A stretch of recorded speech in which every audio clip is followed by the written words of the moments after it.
nastale v okviru izvedenih tečajev, taborov, naših programov šole preživetja Laris in pa skice ali pa torej, neke risbe so pa izvzete iz skavtskih priročnikov, nekaj pa seveda tudi iz spleta. Če bo kakršnokoli vprašanje, torej boste vaše vprašanje pisali kar v chat. Danes bo zadeva malo bolj interaktivna, boste imeli malo več dela oziroma bo malo bolj šolsko izgledala, če se malo pohecam. Skratka, malo vas bomo prosili, da boste kakšno stvar tudi zapisali, ko bo čas za to. Bi prosil, če gremo kar na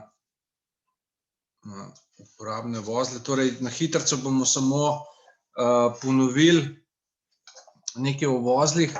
Se pravi, poznamo vozle za pritrjevanje, za zavezovanje in pa ostale vozle. Zdaj, tukaj ne bom dosti časa izgubljal, zato ker imamo res dosti snovi danes za predebatirati. Bi pa mogoče res omenil, da torej, ko vozle obvladate, torej obvladate jih takrat, kadar jih znate z zavezanimi očmi oziroma za hrbtom zavezati in ta vozel potem funkcionira. Torej, ne bomo okrog teh imen, če se strinjaš, jaz mislim, da bomo, se pravi, da boste te osnovne vozle dobili iz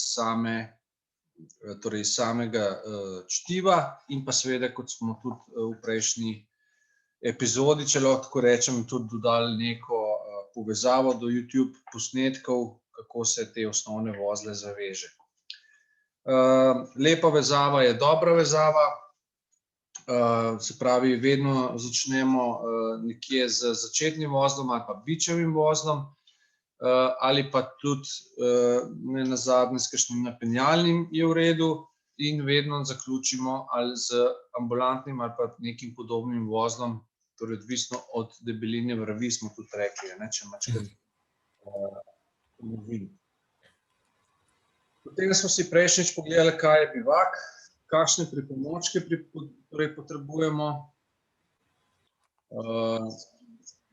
In sicer ti pripomočki so lahko štorsko krilo, ponjava, neki naravni materiali, kot so veje, listje, tudi sneg nenazadnje, in pa seveda neka drevja oziroma votline, smo rekli, treba biti pozoren, da se ne odpravimo glih v medvedov brlog. Skratka, in pa neke stene lahko uporabimo kot neko, bom rekel, naravno zavetje. Seveda treba upoštevati vremenske razmere in pa samo lokacijo, kje smo. Pri velikosti bivaka seveda upoštevamo, koliko je ljudi prisotnih, torej da so vsi pod streho. Torej, da prostor poiščemo pred temo, da ne delamo panike. Zelo pomembna je izolacija, kakor vidite, in pa seveda nahrbtnik je tudi lahko pripomoček, v katerega lahko damo noge. Če se le da, zaužijemo kaj toplega, se pravi, če nič drugega, lahko kakšno vodo prevremo, sploh če je, bomo rekli, neznanega izvora oziroma da je neka luža, torej, ki je bila že v stiku z zemljo ta voda, je potrebno potem prekuhati in pa za obogatitev okusa mogoče date noter kakšno listje ali praprot, lahko date smrekove veje, lahko date, you name it, se pravi, koprivo ali pa karkoli. Se pravi, sama izbira lokacije pa je potrebno, torej, da je pravilno zberemo, da je v zavetrni legi. Rekli smo, da je dobro, da ni nekje v kotlini ta bivak postavljen, da ni na vrhu hriba postavljen, ker je preveč vetrovno. Se pravi, zaradi same vlage v dolini oziroma zaradi vetra je treba to seveda biti pozoren. Kjer je voda, je seveda več vlage in seveda zato tudi manj ustrezno področje za postavitev bivaka. Torej, voda naj se odteka, tako da se ne more zadrževati, in pa, kot smo res večkrat se spomnim poudarjali, je treba tudi pogledati, kaj je nad našimi glavami, torej kaj je nad bivakom samim, da ne bi ob morebitnem kakšnem vetru ali pa kaj podobnega se nam zgodila kakšna še večja neumnost oziroma da nam ne pade kaj na glavo. Tako, pogledali smo si tudi nekaj primerov postavitve nekih šotork ali pa punjav. Rekli smo, da je seveda zelo fajn, da smo s čim večjih strani zaprti, torej zaščiteni pred zunanjimi vplivi, kot je veter, dež in podobno. Nenazadnje seveda lahko ta naša punjava služi tudi kot zaščita pred soncem. In kot smo že tudi rekli, seveda lahko za ta bivak uporabimo tudi kakšno vrečko za smeti, kakšno večjo, 200 litrška so recimo zelo primerna, ali pa 250 litrške, skratka, čim večja je, boljša je, oziroma več površine vam bo lahko pokrila. Potem smo rekli, da če nimamo primernega ali šotorskega krila, ali astrofolije, ali vrečke za smeti, ta bivak postavimo iz naravnih materialov, iz vej, ki ležijo naokrog po gozdu. Pri prekrivanju smo rekli, da upoštevamo, da je to enako kot pri hiši, se pravi, da od spodaj navzgor nalagamo material, da se potem tudi ta voda preliva oziroma teče primerno navzdol. Te veje, ki so položene na osnovno, bom rekel, gred ali pa na osnovno palico, je dobro, da so čim bolj skupaj oziroma da so čim bolj gosto skupaj dane, zato da nam že kot take lahko nudijo še dodatno odvajanje vode stran od nas, smo rekli, pod nekim ostrim kotom. Pazimo na okolje, se pravi, veje, recimo smreke, ne naberemo samo iz ene smreke, ampak jih torej iz večjih smrek zberemo, če se le da, da ne naredimo neke prevelike škode, sicer se tako drevo ne bo kar posušilo, če mu ravno ne odrežemo vrha, ne. Torej, če odsekate vrh, potem bo drevo umrlo, drugače pa ne, vsaj okrog smreke to drži. Okej, danes imamo na programu stezosledstvo in pa rastlinstvo. Začeli bomo z rastlinstvom in bom na tem mestu jaz kar predal besedo Tjaši, da boš ona kaj povedala, da bom sem jaz govoril. Ja, torej, lep pozdrav. Rastlinstvo. V bistvu, ko sem z Larisom govorila o rastlinstvu, sem se spomnila, da smo kar nekaj o rastlinah že povedali, ampak kljub temu bi mogoče še enkrat par glavnih drevesnih vrst šli čez, pa se malo spomnili tudi, kaj smo že govorili. Če smo takrat govorili bolj o hrani, mogoče danes malo bolj vse splošno, kaj k čemu oziroma kako lahko uporabimo rastline v naravi. Pa če pogledamo drevesa, že zadnjič smo rekli, da so neka taka 4 najbolj značilna drevesa: bukev, lipa, breza in hrast.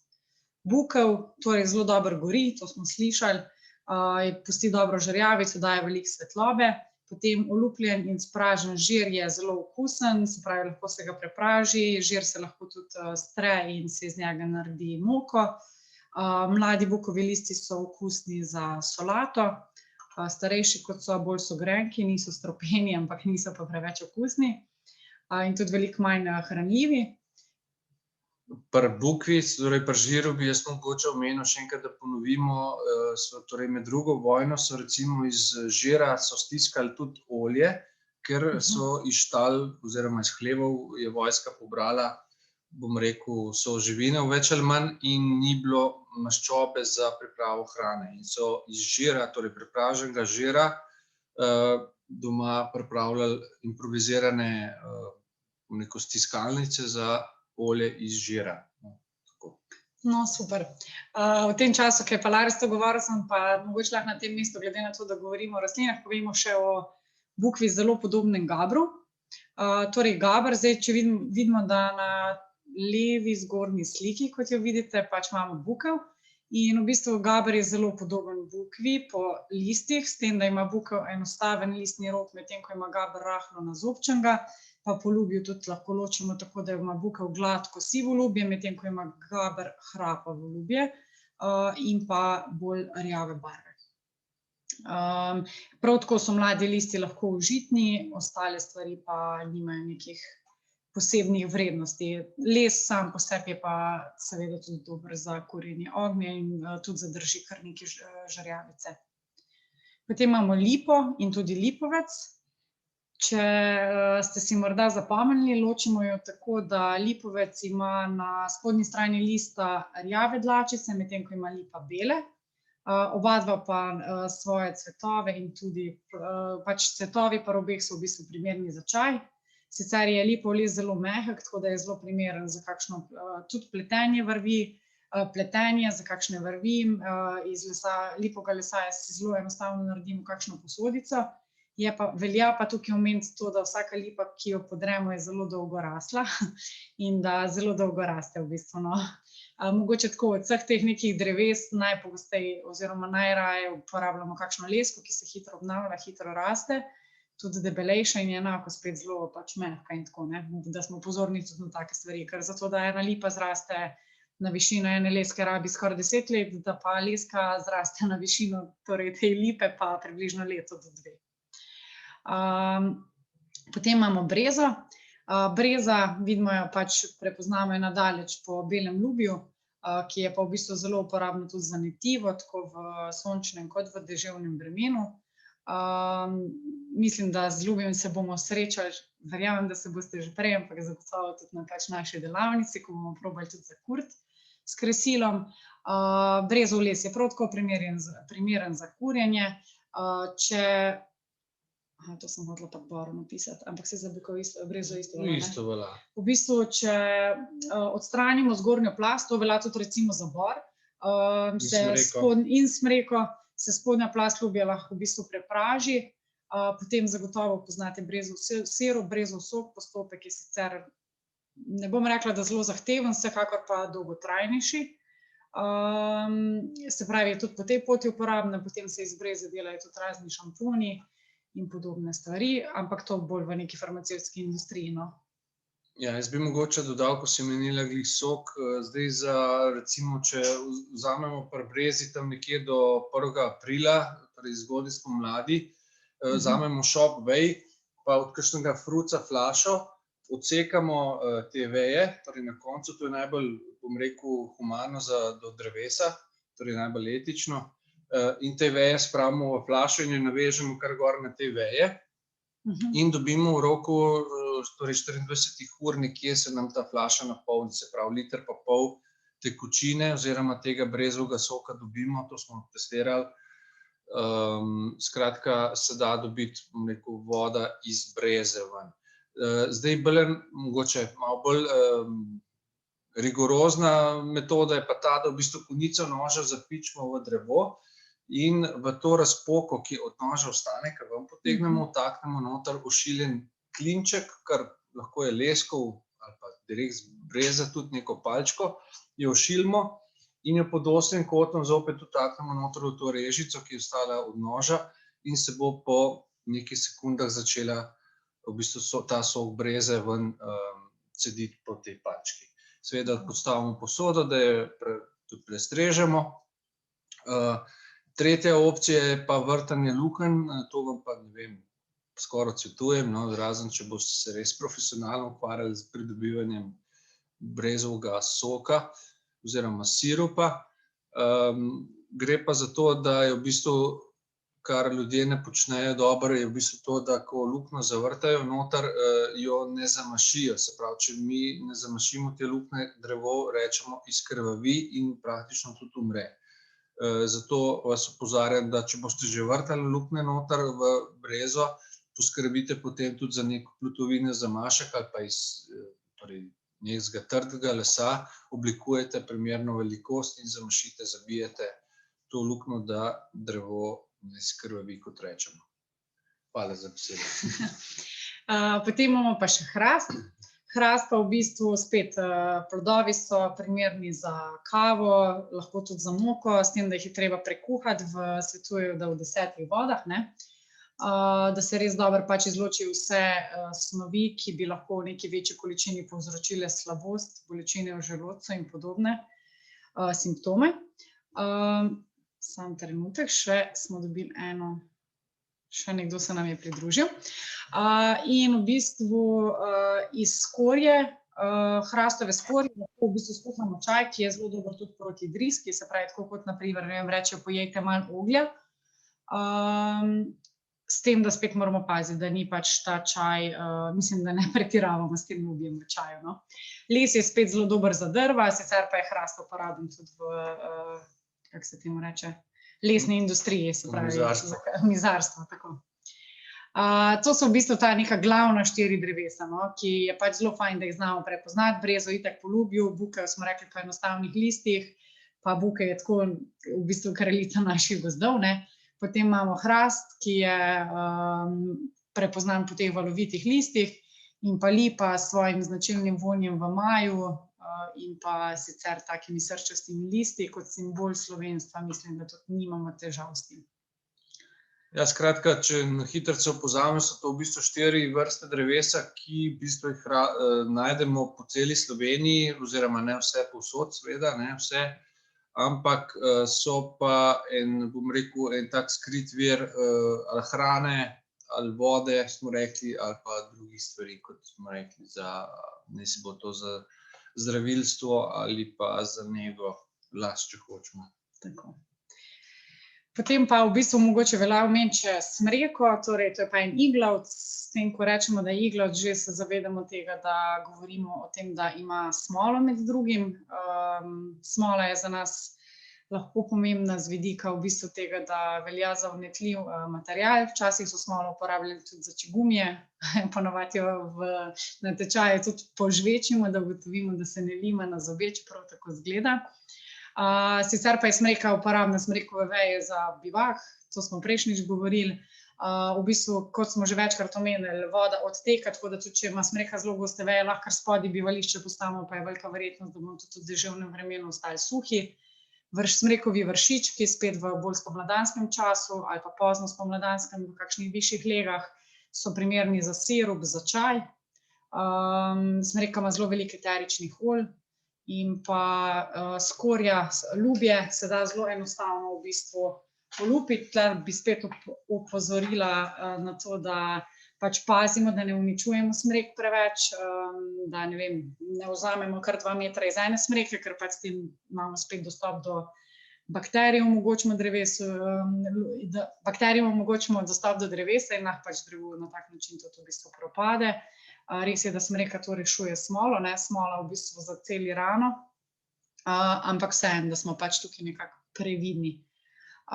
Potem pa še bezeg, je pa itak spet en tak splošen grm, kjer pa spet cvetje je pač primerno ocvrto, ga lahko pač jemo, lahko ga ocvremo in ga pojemo, cvetovi, če jih posušimo, ali pa tudi sveži so primerni za sok, za čaj, plodovi za marmelado. Iz lesa lahko naredimo piščalko, zdaj to lahko tudi iz katerega drugega drevesa, ampak mogoče je bezgov les zanimiv zato, ker če boste bezeg, v bistvu, če boste prežagali malo debelejši bezeg, boste videli, da je sredica čisto pač praktično toliko mehka ali pa celo votla, da zelo hitro pač pridemo z malo truda do tega, da spravimo kakšen zvok iz bezgovega grma. Ja, naj povem, da je bezeg primeren mogoče tudi za boudril, o tem pa kaj več v naprednem tečaju, oziroma ko bomo govorili o prižigu, ognju z lokom, bolj natančno, to zdaj ne bomo. Smo rekli, da je to kar zahtevna zadeva, ki, bom rekel, celega človeka zahteva, če ne 2. Mogoče je tukaj še ena taka zanimiva stvar za povedati, ni tudi bistvena za preživetje, je pa mogoče zanimiva, tako da se jo zavedamo, pač kot vemo, nekako prevladujoči vrsti v slovenskih gozdovih sta bukev in smreka. Bukev pač je itak glavna kraljica in mogoče tudi glede strategije preživetja je recimo bukev absolutna zmagovalka, čeprav včasih navidezno deluje, da je to smreka.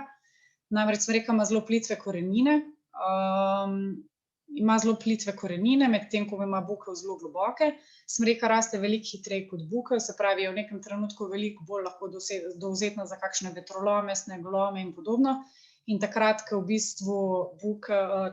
bistvu smreka torej se polomi, bukev dobi tisto priložnost za razcvet, ki je pa skrita spodaj. In bukev ima tudi v bistvu zelo zanimivo strategijo, da spomladi zvrsti. Če boste opazovali pomladanski gozd, boste videli, da je ena od najpoznejših, ker res počaka, da slučajno ne bi dosegla kakšne pozebe. Smreka sicer nima teh težav z igelcem, no, ampak tako, ko greš malo to raziskovati, je zelo zanimivo. Deluje, da je smreka v bistvu bolj uspešna, ampak na dolgi rok je v resnici bukev tista, ki skoraj absolutno zmaga. Ena taka zanimiva zanimiva knjiga je Skrivna mreža narave, pa Skrivnost dreves ali nekaj takega se imenuje knjiga in je tako zelo zanimivo, opisuje neke odnose pa uporabnost od posameznih dreves, no. Toliko, več nimamo časa, ker je še veliko stvari. Točno to. Okej, potem pa še, če se pri rastlinah samo ene stvari dotaknemo, ne bi se ponavljala. Torej, rastline, imamo zelo veliko v bistvu nekih zelnatih rastlin, nekatere so ekstremno uporabne, imajo tako zdravilno vrednost kot prehransko vrednost. Rekli smo, da vsebujejo zelo veliko rudnin, veliko več kot na vrtu tudi jih lahko najdemo in da pač ravno zaradi tega je ta hrana veliko bolj bogata in pestra, tudi če jo v manjših količinah zaužijemo. O zlatih pravilih smo govorili, velja pa tule poudariti, da so nekatere rastline zaščitene in posledično jih pač ne uporabljamo oziroma do njih pač imamo nek odnos in če ne gre ravno za preživetje, jih pustimo, da rastejo in uspevajo, ker je pomembno tudi, da ohranjamo naravno dediščino in skrbimo za biodiverziteto nasploh. In pa nekatere rastline so lahko tudi strupene. Pomembno je to predvsem takrat, ko se sprašujemo o tem, ali bomo nekaj zaužili ali ne. Velja, da pač vedno v bistvu se najprej prepričamo na koži, vonj, otip in take stvari. Zaužijemo v majhni količini, če se že odločimo, da jo bomo zaužili, počakamo recimo približno 6 do 8 ur, če ni nekih reakcij, se odločimo za nadaljnje korake. Hvala, Žiga, Skrivno življenje dreves, res je. To je serija 3 knjig, ena govori o drevesih, ena o spletu narave, ena pa o živalih. Tako da Skrivno življenje dreves priporočam v branje, v kolikor bi koga zanimali. Super, tudi jaz nisem. Okej, zdaj pa mislim, da smo z rastlinami zaključili. Če imate kdo kako vprašanje, lahko vpraša, sicer gremo pa na živali, stezosledstvo in vse povezano s tem. Ja, zdaj, če dovolite, bi v bistvu sva s Tjašo, oziroma jaz sem našel že pred časom, seveda nek učni film, za katerega sem neizmerno hvaležen. Zakaj? Zato, ker meni ni bilo treba snemati teh stvari.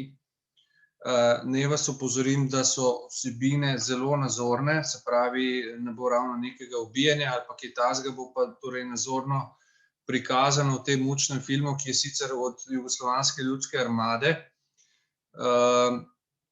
In sicer je to učni film o užitnih rastlinah oziroma užitnih živalih v naravi. Pa jaz predlagam, da kar začnemo, ker je nekaj uvoda še. Udobno se namestite, to bo en čas trajalo, bomo pa vmes še tudi kaj povedali. Tako. Dajmo ti smo tiše. Ne vem. Če boš ti še kaj povedal. Lahko je, če ti je možno.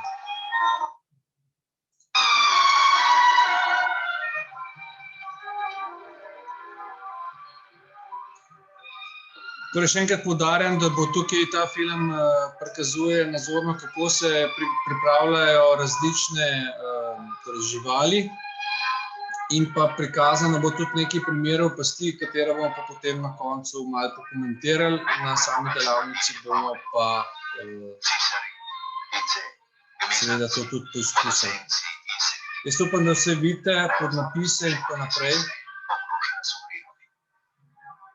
Bom pa odgovoril.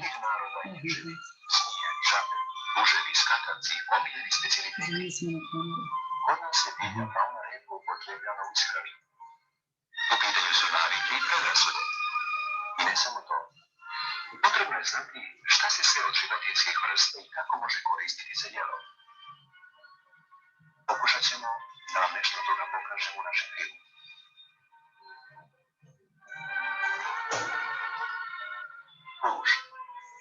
vrlo je rasprostranjen. Ima ga skoro svuda.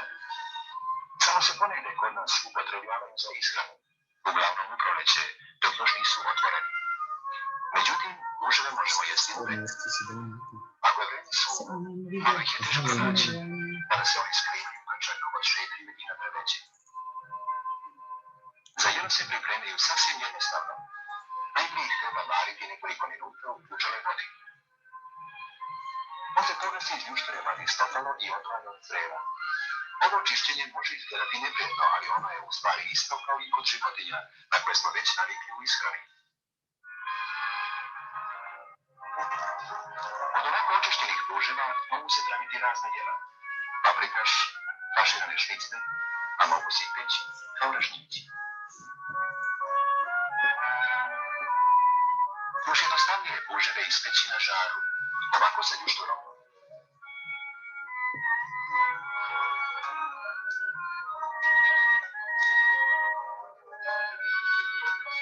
Sušenjem na toplom vazduhu ili dimu lako se konzervišu, a mogu se začuvati i u svežem stanju.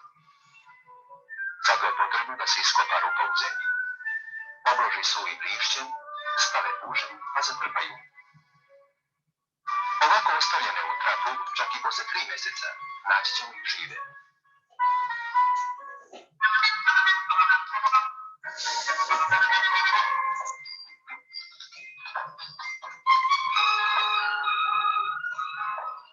Mravlje larve prijetnog su ukusa i kalorične. Postavlja se pitanje kako ih prikupiti. Najlakše ih je zahvatiti iz mravinjaka zajedno sa mravima. Zatim iskopati petke kanal i tu doneti mrave sa larvama.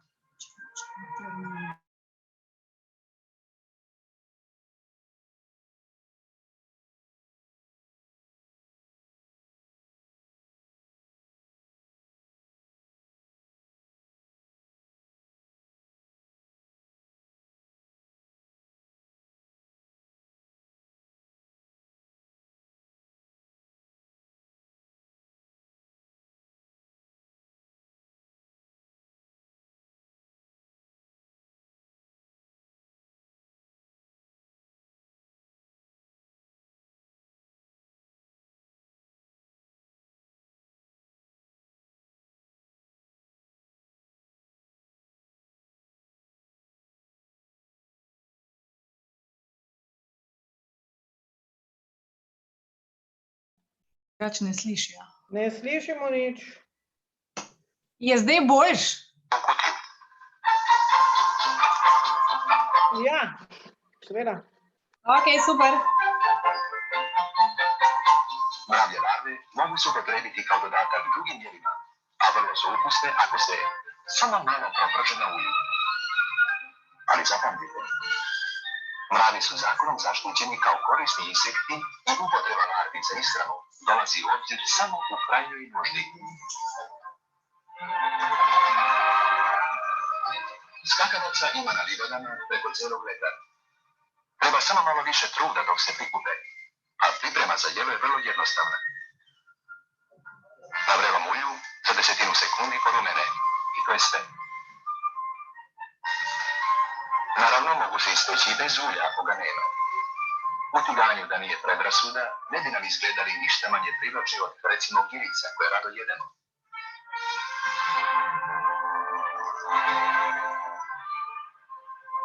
Žablji batati su veoma cijenjen artikl na mnogim dijetama. Uhvaćene žabe nije teško očistiti i pripremiti za jelo. Od gornjih delova pravi se čorba, a bataci prženi ili još bolje pokovani prava su poslastica.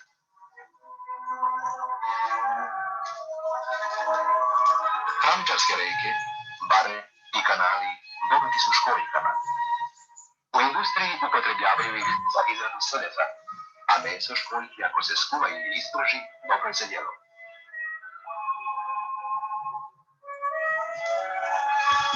Kornjače, barske ili šumske, vrlo su izdašne za ishranu, a kada ih pronađemo ne mogu pobeći.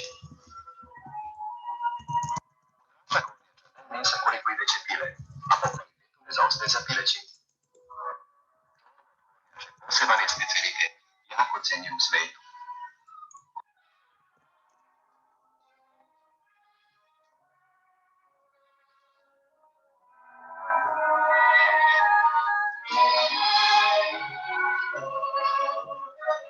funkciju sigurno već poznajete. Zelenbac. Oprezan je i nije ga lako uhvatiti. Ali njemu se može doskočiti. Potreban je jedan štap i malo konca.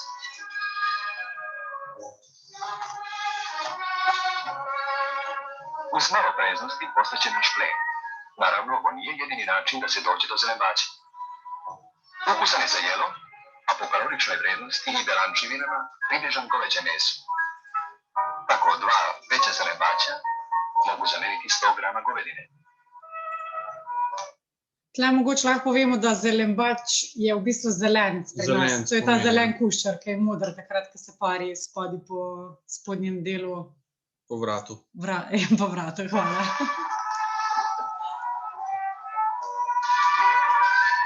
Zmija ima više vrsta. Delimo ih uglavnom na otrovite i neotrovite. Sve su jestive, samo treba biti oprezan pri njihovom hvatanju. Najbolje poslužiti se rakijom i tako je opasnost od ujeda otklonjena. Otrovne žlijezde kod zmije smještene su u zubnim kesicama, dok telo ne sadrži otrova.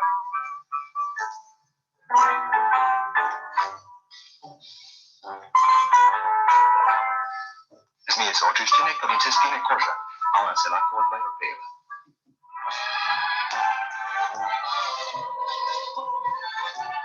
Za jelo se pripremaju kuvanjem ili prženjem, ili se peku.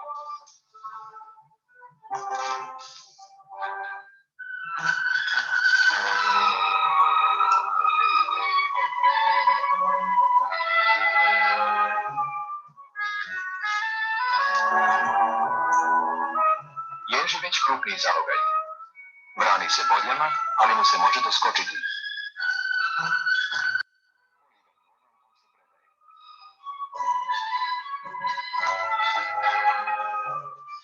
Očišćenog ježa ovako zajedno sa bodljama najlakše je umotati u ilovaču i tako ispeći na vatri. A meso pečeno u ilovači već je poznato po dobrom ukusu. Jež se može i oderati, a spremiti za jelo na više načina. Po pašnjacima i livadama naići ćemo ponekad na gomilice sveže izrovane zemlje, već od krtišnjaka. To je siguran znak da se tu nalazi slepo kuće.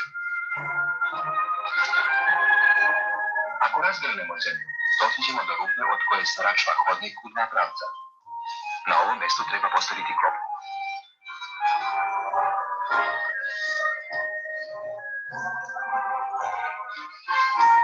Pošto slepo kuće ne podnosi svetlost u svojim podzemnim hodnicima, doći će da zatvori rupu i tako postati žrtva naše klopke.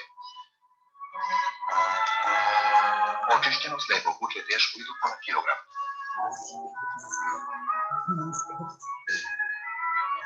To je krta, ne slepi kost. To je pa v bistvu sorodnica veverca, ki v stepah živi. Skrivaju se u rupama, ali ih ipak nije teško uhvatiti.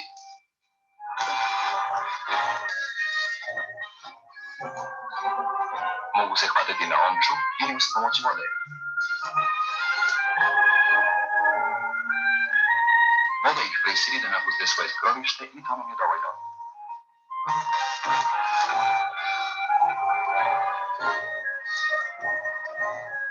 Isto tako pri izlasku iz rupe uhvatit će se na omču. Tekunice su male životinjice, ali pošto im je meso ukusno i lako se hvataju, brzo ćemo obezbediti dobar obrok.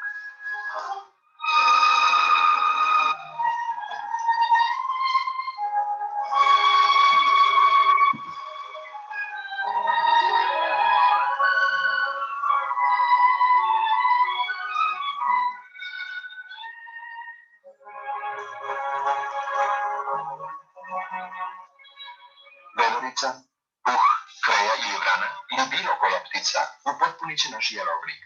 Samo do ovih se teže dolazi. Moramo se poslužiti lukavstvom. U pitanju su klopke i zamke. Potrebno je samo nešto veštine da ih postavimo. Za ovu klopku poslužili smo se jednim komadom poluoblice. No, to je paštrica. To može biti i deblja daska. A mamac, parče hleba ili nešto slično što će privući životinje. Najvažnije je u svemu tome postaviti klopku na dobro mjesto i to tamo gdje se divljač kreće i traži hranu. se postavlja sa 2 kamena. Treba biti pažljiv pri namještenju da bi se topka odapela na laki dodir.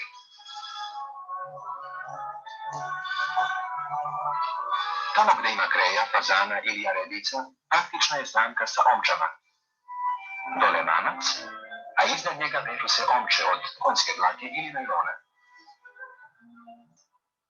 Zamke i klopke naročito su efikasne zimi. Kada životinje teže dolaze do hrane, pa će na mamac prenameteti.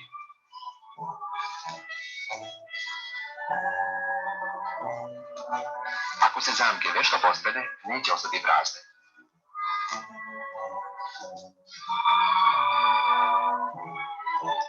Samo ovakav lov traži puno istrajnosti. Što više zamki, to veća mogućnost da dođemo do dobrog plena. A meso puha ili kreje, spremljeno na žaru ili na neki drugi način, dobro je ukusa.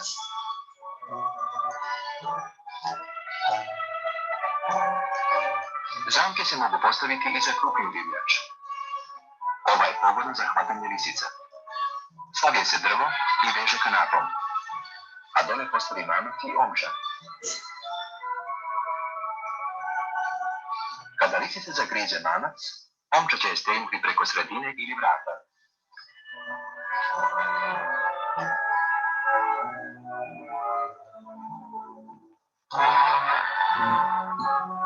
Zečevi se zimi najlakše hvataju. Prolaze kroz ograde i slična mjesta, postave se omče od tanke žite i okolo postavljena sena.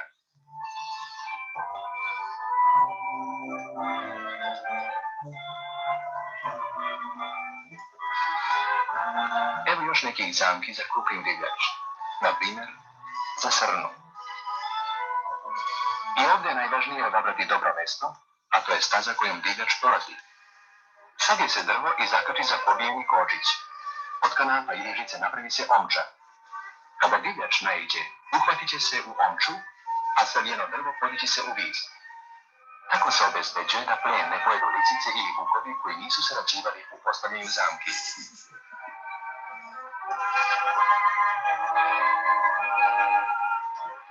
Jazavac je dobar za jelo, mada teže pada u zamku. Omče se mogu i samo vezati za drvo. Ali treba i ovo znati. Zabranjeno je hvatanje lovne divljači zamkama, pa ćemo ih primijeniti samo u izuzetnim situacijama.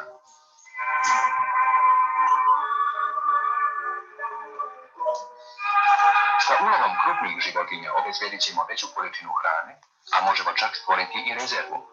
Evo kako se to radi. Najprije se odvoji meso od kosti, dobro usoli i ostavi da stoji 24 časa. Za ovo je potrebna i krušnica. Iskopa se rupa sa kanalom, kanal pokrije kamenim pločama, a zemljom. Okolo rupe pobiju se kočići i opletu kruće. Kada se postavi usoljeno meso, treba ložiti vatru tako da bude što više dima. Ako meso držimo na dimu 2 dana, ono se dovoljno osuši pa može stajati nekoliko mjeseci i neće se ukvariti. Velika je mogućnost ishrane čovjeka u prirodi divljom faunom. Interesantno je da na kraju uporedimo hranjivu vrednost goveđeg mesa sa mesom jazavca, puža ili zrembača. Meso jazavca, kao što vidite, ima više kalorija od goveđeg. Vinogradarski puž je i po kalorijama i po belančevinama nešto ispod govedine, dok je zrembač najbogatiji u belančevinama.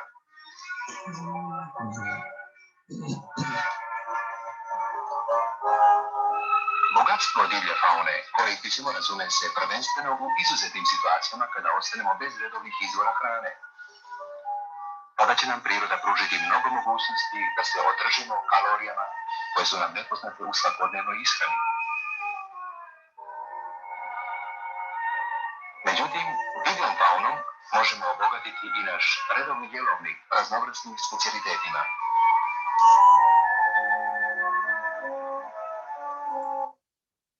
No, evo, takole na kratko, čeprav je bilo kar nekih 15 minut.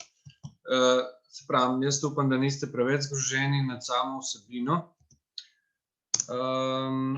Prej je bilo še eno vprašanje, če se mogoče na hitrico vrnemo nazaj.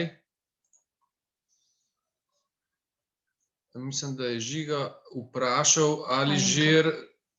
Kako? Alenka. Ja. Alenka sprašuje, ali žir za olje stiskamo surov. Se pravi, definitivno ne, ker surov je strupen, zato ga treba prej prepražiti. To naredimo v kakšni košari, torej naberemo žir, ga damo v košaro in v ognju segrejemo nekje 5 centimetrov premera debele kamne. Absolutno jih ne smemo vzeti iz kakšne rečne struge ali pa potočne struge, ker te kamne lahko potem eksplodirajo zaradi same pare, ki se razširja. Tako da je treba biti zelo pazljiv pri tem, skratka, in ta žir, kot sem rekel, z dodajanjem vročih kamnov v to košaro ali pa v posodo in z mešanjem le-tega nekako, bom rekel, termično obdelamo ta žir, se pravi, da se posuši in prepraži in je potem lahko kot tak, torej oziroma prepražanje užiten in pa, kot sem rekel, lahko tudi iz njega potem stiskamo olje. Tole pašterico ste videli tudi na samem posnetku. Izvrstno deluje, res se da, bom rekel, prilagoditi, bom rekel, za vsako divjad posebej. Se pravi, lahko bi, če pretiravam malo v hecu, rečem, da tudi zaslona lahko tako past postavimo, ampak mora biti seveda sorazmerno velika tudi zaslona. Torej, ta past je primerna predvsem zato v primerjavi z neko zanko, zaradi tega, ker, ne vem, če bomo lovili miško, veverco, mogoče zajca, v to past zagotovo ne bomo srne ujeli. Torej, če pa postavljamo zanke, torej pa lovimo zajca, se nam lahko tudi srna ali pa jelen ujame, pa je potem lahko kar težava. Rad bi opozoril še enkrat, da je to v mirnem času prepovedano, torej v skrajni sili, pa seveda so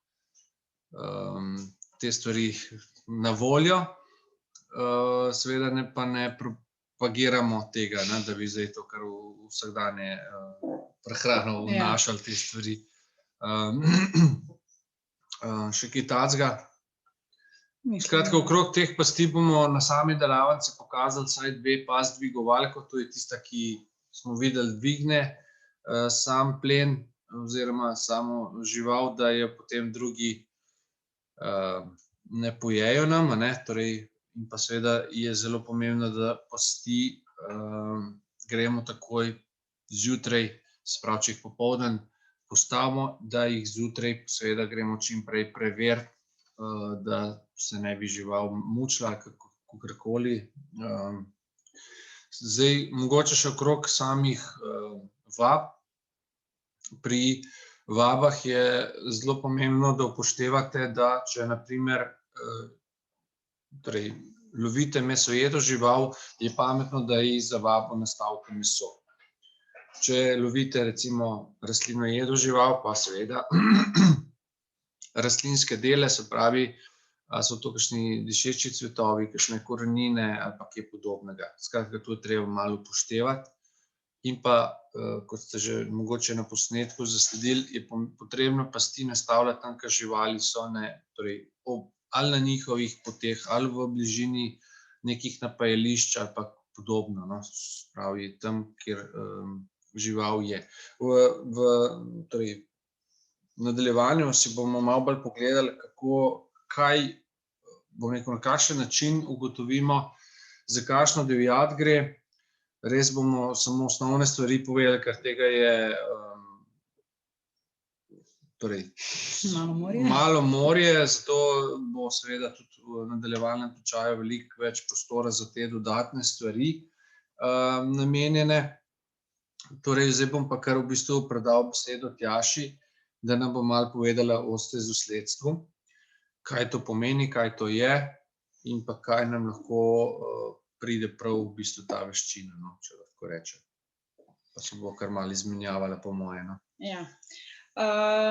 Torej stezosledstvo. Že ime samo pomeni, da govorimo o stezah in o sledeh.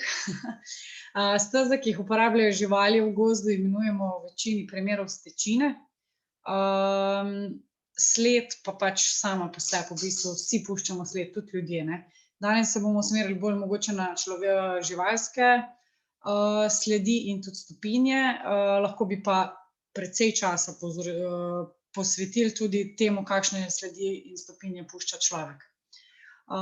In če mogoče najprej kar ločimo, torej stopinja je en odtis živalske šape, se pravi odtis, ne vem, naše noge ali pa roke je stopinja, medtem ko sled je več stopinj hkrati lahko, niso pa sledovi samo odtisi šap, ne. Odtisi šap in parkljev v bistvu jih pogosto lahko opazimo, če smo pozorni v gozdu, so pa to tudi utrgane veje, obgrizano lubje, recimo kam zataknjene dlake, ne vem, medved, ko markira svoj teritorij, se lahko obdrgne ob kakšno drevo, ob kakšno kaži pot in tako, in lahko najdemo dlake, lisica na primer, ko brska za žuželkami in plodovi, lahko ob kakšno koreninico pusti kakšne koščke dlak, če smo pozorni, potem pohojena trava, spet velike živali puščajo večje sledi.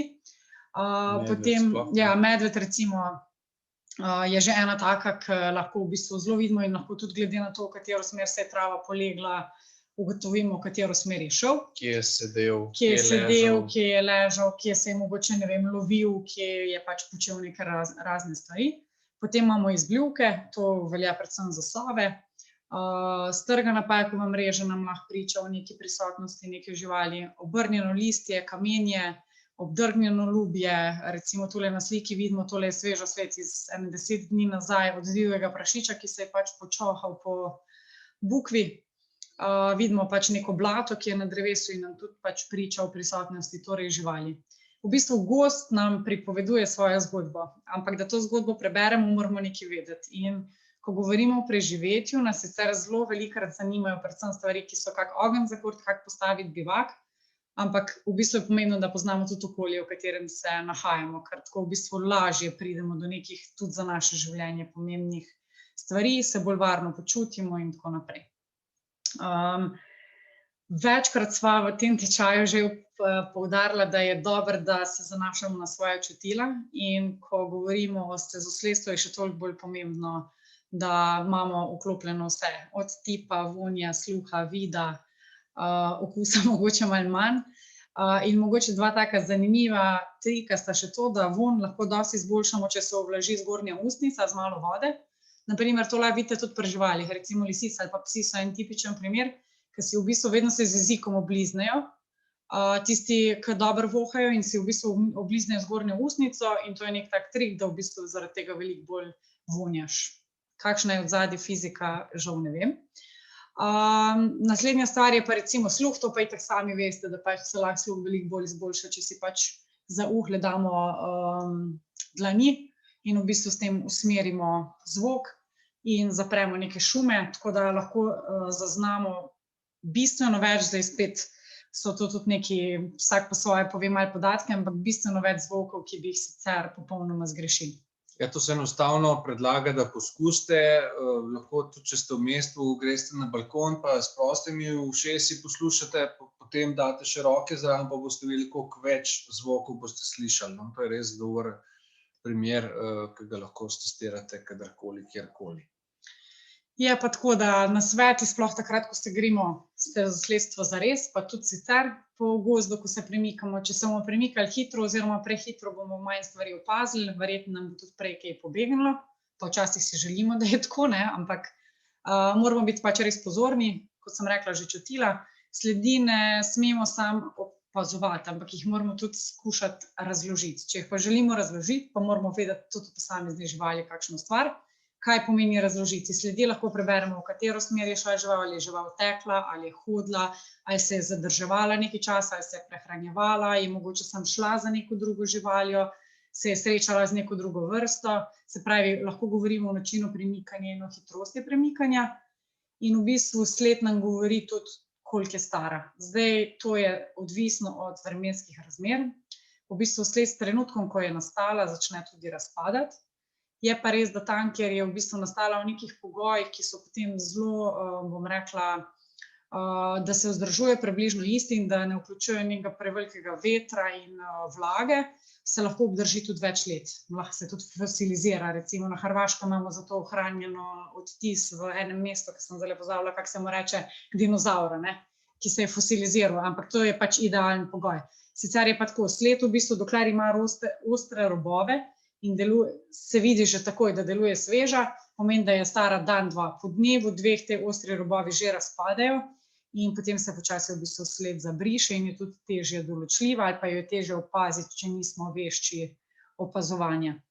Ker sled je redko kdaj tako lepa, kot jih bomo danes videli, ne. V naravi pač imamo vseh možnih zanimivosti. Ali podlaga, ali pa kakorkoli lahko vpliva na to, ja. In pa 5. točka je pa še bodi vztrajen, ne. Zelo velikokrat vidimo, ne vem, recimo meni se je že zgodilo, da smo bili v Kočevju in smo videli samo 1 stopinjo risa, ne. Nikjer drugje ni bilo nobene, ampak to je za risa zelo značilno. Ris živi tako skrito življenje ljudem, da dejansko ga je zelo težko slediti. Tudi tisti, ki ga zelo dolgo sledijo, včasih tudi po par let ne pridejo do njega izsledka, če ni to recimo fotokamera ali pa da vejo, da se nekje zadržuje. In mi smo takrat najdli tisto eno in edino stopinjo, res od ene šape in nikjer drugje nič, ker je skozi šel previdno po listju, tam je pa slučajno nimalo kam drugam stopiti. Ampak smo se ful časa še v bistvu preiskali smo celo okolico, da smo videli, kaj se je še lahko kaj drugega zgodilo. Odkrili še veliko zanimivih stvari in potem v bistvu kot nek dober stezosledec hočeš te stvari povezati v neko zgodbo, ne. Tako vse skupaj deluje. Zdaj, kaj je pa res, pa vejo tiste živali, ki so šle mimo. Zdaj pa predlagam, da si pripravite tipkovnico, ker kot je že Laris prej povedal, bomo imeli danes bolj interaktivno. In sicer je vaša naloga v tem trenutku, torej imamo 3 stopinje, pod številko 1 je 1 stopinja, pod številko 2 druga in pod številko 3 tretja, da napišete, kaj mislite, da je pod 1, 2, 3. Kar napišete 1 žival, 2 žival, 3 žival. Tako da damo minutko, pa gremo potem naprej.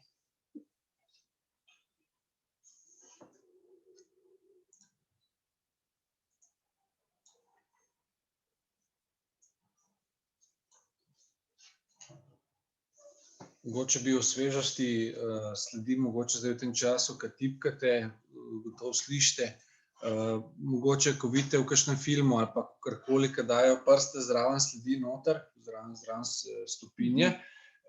S tem torej lahko primerjate, kaj je sveže in kaj je staro, oziroma lahko na ta način odkrijete, se pravi, če je bolj suha zemlja, jasno, ne boste, kako naj rečem, imeli enakih rezultatov kakor pri mokri zemlji. Se pravi, da tudi, če je malo bolj, bom rekel, malo bolj suha kot sicer, lahko tudi ugotovimo, a je to sveža sled, ali je to že nekaj časa, torej nekaj starejša sled, kakorkoli. Pa recimo zima je odlična za raziskovanje. Sledi je taka prava knjižnica stopinj in sledi, ker se pač v snegu zelo dobro stvari vidijo, ne. Odgovori prihajajo. Zdaj ste nekateri že pogruntali tudi skoraj čisto pravo zaporedje. En odgovor je povsem pravilen, in sicer je povsem pravilno, odgovorila Tamara. Zdaj bomo pogledali, kako si zadeve sledijo. Se pravi, pod številko 1 imamo divjega prašiča, pod številko 2, še vedno prihajajo odgovori, imamo risa in pod številko 3 volka. O risu in o volku bomo danes še slišali par stvari, sicer so se pa z Larisom odločili, da kar ob stopinjah še kako zadevo poveva. Pa če najprej sam ločimo, v bistvu, ko govorimo o divjih živali, o divjadi, govorimo o zvereh pa o parkljarjih pretežno. In tukaj imamo torej divjega prašiča, ki sodi med parkljarje, kar je pomembno za takrat, ko gledamo stopinje, ker ima parklje, se pravi, to sta 2 glavna parklja,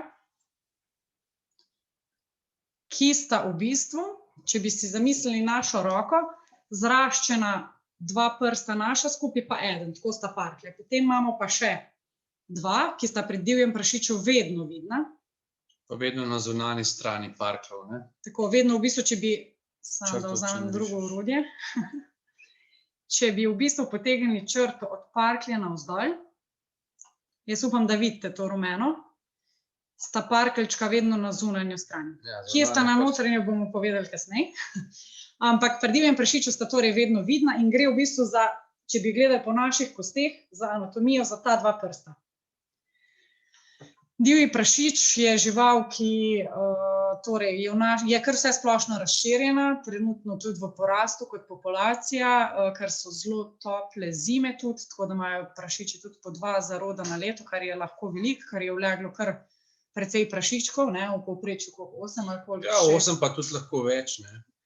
Tako da se zelo množijo, sploh ta primorski konec je zelo, ali pa ta zahodni del, bom rekla, no, v porastu, pa vzhodni. To se predvsem pozna, če so, kot si omenila, ne, odvisno kakšna letina, koliko je hrane in na podlagi tega se potem žival odloči, a bo se večkrat parila oziroma bo imela več mladičev ali manj, ne. To je res zanimiv pojav, kako živali to se pripravijo na te stvari.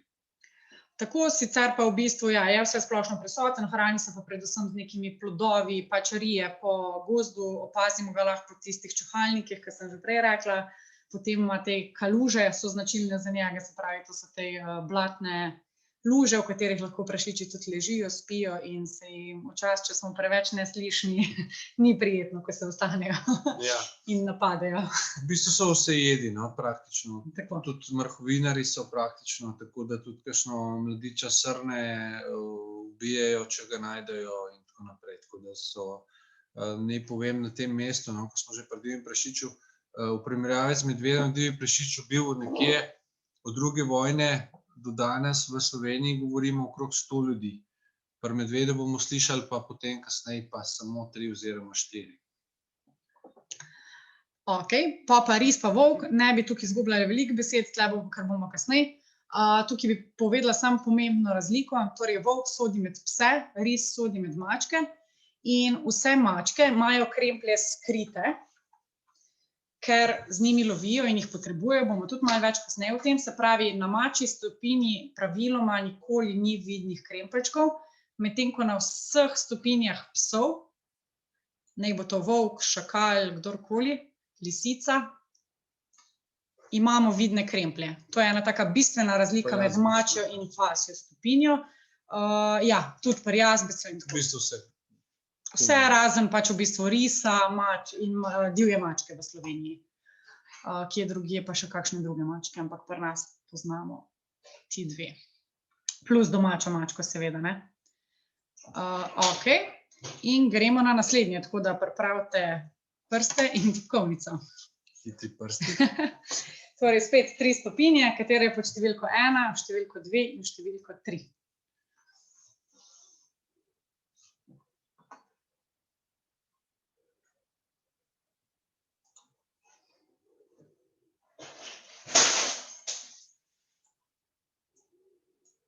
Težko vprašanje dala, Tjaša. Ne, saj ne.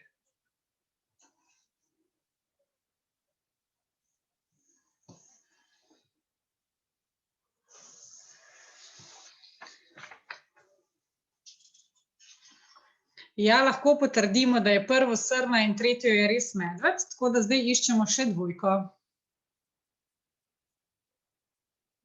Tudi jelen je lahko prva, ja, ker ne piše velikosti zraven. Ta druga, pa tudi smo že dobili pravilen odgovor, je pa lisica. Torej, če si kar pogledamo.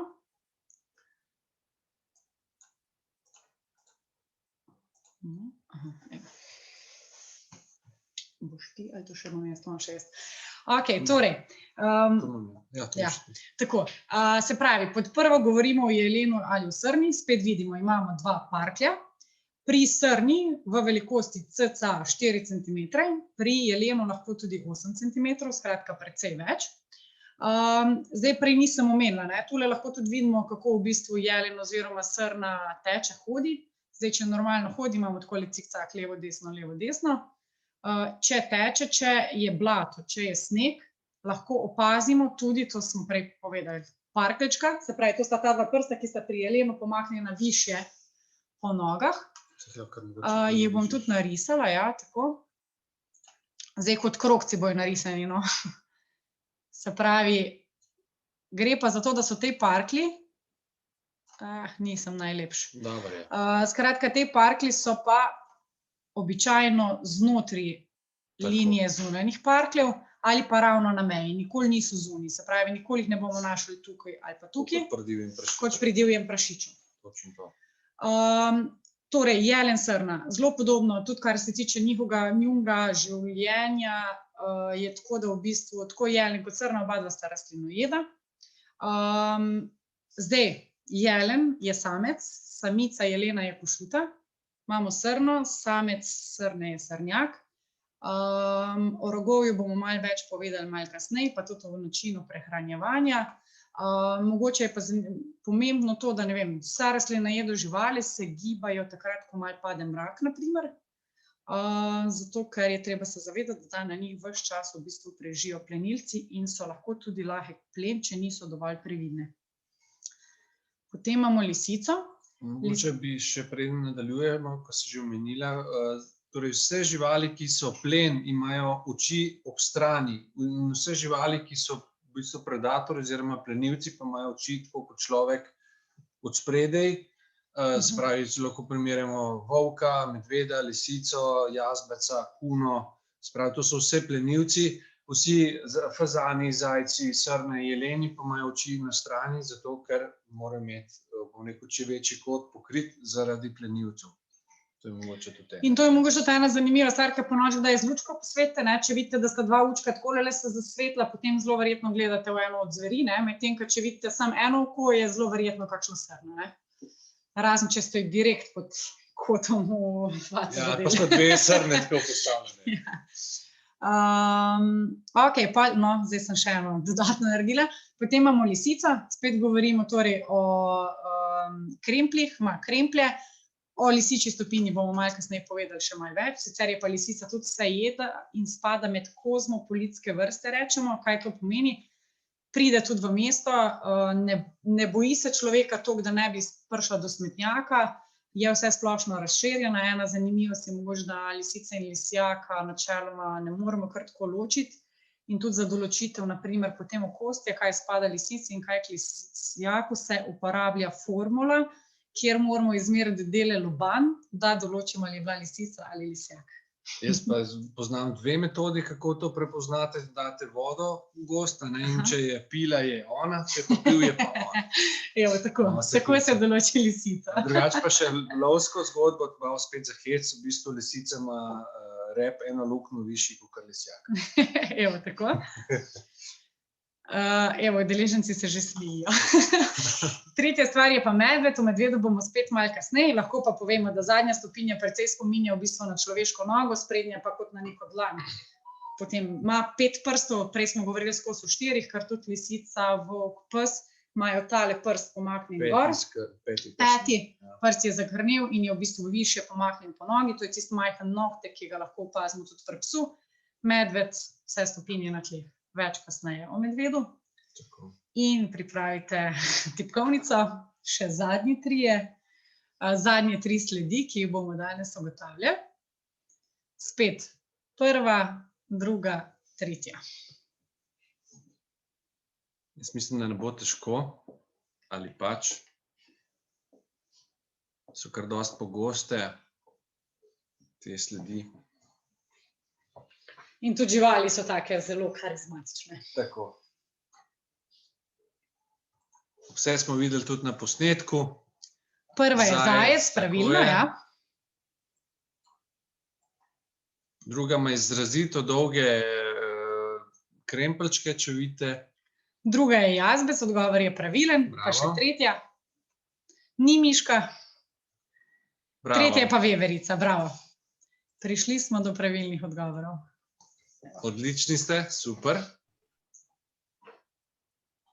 Na tem mestu naj povem, da je za te stvari zelo potrebno to trenirati. Kaj ne rečem, v zajcu, kaj ne rečem. Se pravi, zajec je seveda rastlinojeda žival. V svoje čase so bili zelo razširjeni, oziroma toliko, da so celo, bom rekel, velike katastrofe na poljščinah povzročali, pa so jih potem skoraj, bom rekel, že čist izlovili. Skratka, je že skoraj bil na robu preživetja, ker so se tudi, bom rekel, lisice nehale toliko loviti zaradi krzna, potem kasneje, seveda, in ker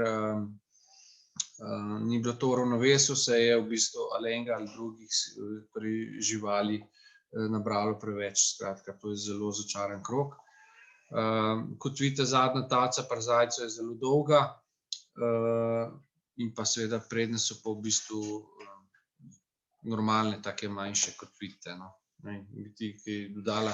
Mogoče samo to, da zdaj, ko bo zima, če ste pozorni, v bistvu je zajčji sled vedno v takem Y-u, ne? Tak Y naredi zajček, tako da se ga da zelo hitro prepoznati. Poleti zajec zelo redko v bistvu pusti neko zelo dobro sled.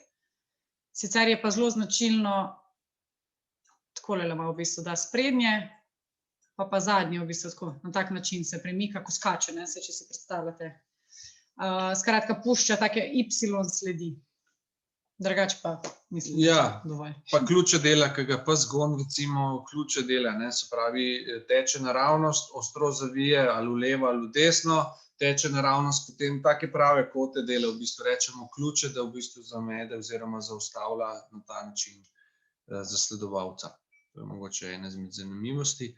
Jazbec, zanimiva v bistvu zver, to je ena izmed največjih kun, pada med kune. Kaj naj povem, živi v glavnem zemlji, običajno iz podrine, iz lisičine, samo lisico. Torej lisica se matra, skoplje jamo, vhode naredi, vse, potem pa pride jazbec in ji ta rov ali pa pač to kraljestvo teh rovov kar prevzame. Včasih se pa zgodi, da mogoče tudi nisem povsem prepričan, ampak imeli smo en primer gor na Blokah, ker sem na kameri v bistvu ujel in jazbeca in lisico. Tako da po moje se da tudi v neki harmoniji lahko živite, v teoriji, ne me za besedo držati.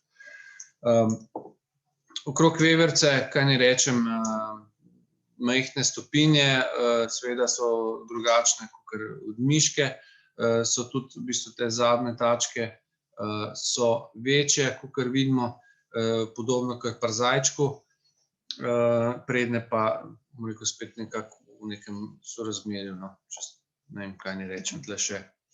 Mogoče ena zanimivost pri veverici, ki jo dojemamo vsi kot ekstremno ljubko žival.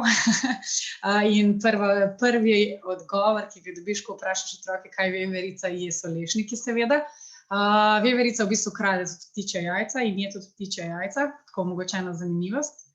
Pa pri jazbecu, mogoče kar bi še lahko povedali, je to, da jazbec v bližini svojega doma v bistvu koplje latrine, torej majhne, nekje 10-15 centimetrske luknjice, v katere v bistvu upravlja svojo potrebo. In pa kako ločimo jazbečjo pa lisičjo luknjo, sploh če je pač primarno bila skopana strani lisice oziroma jazbeca. Lisica gre običajno vedno naravnost v lisičino, medtem ko jazbec prihaja z vseh strani, ima tako celo avtocesto narejeno, no, tako. Se tudi v naravi dejansko to res zelo lepo da videti. Točno tako. No, zdaj bomo pa prišli pa v bistvu do nekih ključnih razlikovanj med zvermi, kot so, oziroma razlikami med sledmi oziroma stopinjami, kot so recimo ris, lisica, pes, volk in pa nenazadnje tudi čakal, ki ga vidimo skrajno desno. No, in če se fokusiramo seveda na risa, pri risu vidimo, da ni krempljev, to smo že rekli, se pravi, ni tudi pri divji mački, ki vidimo tudi v bistvu oba na skrajni levi.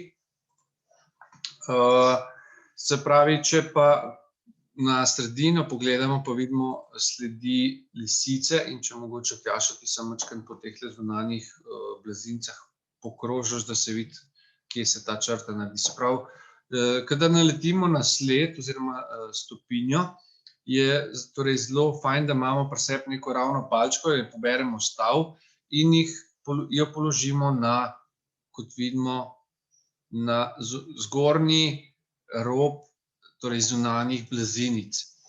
In če recimo pogledamo po lisici, bomo videli to mogoče, če zbrišeš, ja, se vidi lepo. Mislim, da bo v redu. Če sam z miško samo pokažeš tam. Skratka, pri lisici se vidi, da sta te dve zgornji oziroma zgornji blazinici nad črto, precej nad črto in to je že prvi, bom rekel, zanesljiv znak, ki nam pove, da gre za lisico.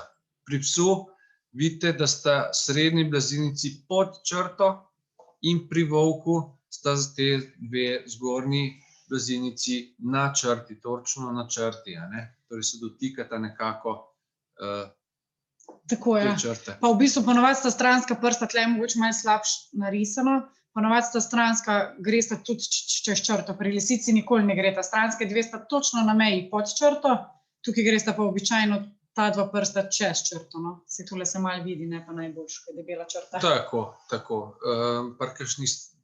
Pride do kakšnih rahlih odstopanj, ampak generalno je pa potrebno vedeti, se pravi, pri lisici sta izrazito na črto, pri psu izrazito pod črto oziroma kar precej pod črto, a ne?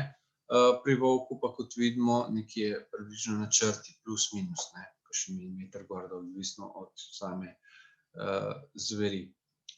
No, ne nazadnje pa vidimo v bistvu skrajno desno tudi sled šakala.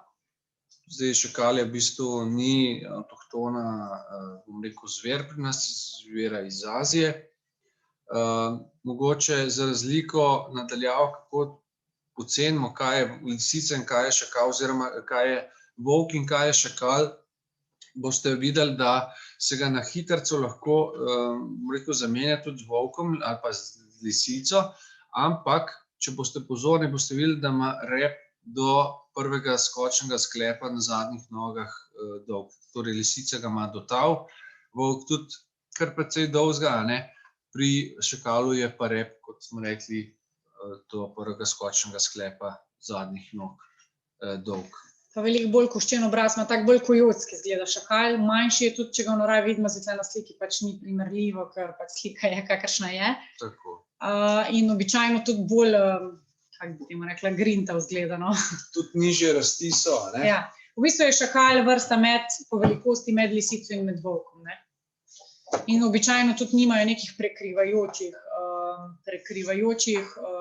kako se to reče, življenjskih prostorov, ampak na primer, če je nekje prisoten volk, zelo verjetno tam ne bo zelo veliko šakalov in obratno, oziroma si ne stopajo v teritorij, ker kljub temu, da nimajo povsem istega plena, vseeno pač nek manjši plen je podoben. Daš na kamero, da bo vsem. Tukaj je Biblija, takole obrnil. Biblija okrog teh živali, se pravi, to je lovski priročnik, in mogoče, če se bo videl na tej, za primerjavo, koliko je velik šakal napram lisici ali pa volku, a ne, vidite na sredini torej tega videa, vidite, kakšna je razlika, na primer, po velikosti, se pravi, vam tudi po velikosti nadaleč lahko marsikaj pove. Ali lahko še enkrat pokažete, prosim, platnico? Lahko še enkrat poveva, v bistvu gre za divjad in lovstvo, to je pa izdala lovstvo. Torej, divjad in lovstvo, je pa to izdala Lovska zveza Slovenije. Res eden boljših, bi rekla, kar učbenikov, kar se tiče biologije, varstvene biologije, ekologije, vsega, ja. Dobesedno lovska biblija, ali pa živalska biblija še boljša. Točno tako. Res, tudi niza na stranišče je zelo težka knjiga, vam povem, da morate imeti kar oren knjizo za branje. Je kar težka. Okej. Se vrnemo nazaj na naš PowerPoint. Moram že kar dosti, imamo še vprašanja? Ja. Bomo samo še tole na hitrco. Torej, na hitrco bi samo še tole sled od šakala si pogledali, ko ga vidite, ima prednji dve blazinici zraščeni skupaj, to je res ena taka posebnost, s tem, da ni za izključiti, da se to najde tudi pri kakšnem psu, no, sicer pa zelo redko, no, saj jaz ne poznam dosti primerov, oziroma, da bi, skratka, nisem še doživel, da bi pasja sled bila taka. Skupaj zraščena, ja. Tako. Evo, kar lahko naprej. Okej, pa imamo pa odgovori na vprašanja, spet pač napišete noter v chat, pa bomo zraven v pogovor, se opravičujem, pa bomo zraven povedali še kakšno zanimivost. In prvo vprašanje je, kakšna je razlika med rogovjem muflona, kozoroga, gamsa, to dojemamo kot eno skupino, ker ima zelo na podoben način v bistvu rogovje, in pa med srnjakom, jelenom ter damjakom. Glavna razlika, torej jo iščemo.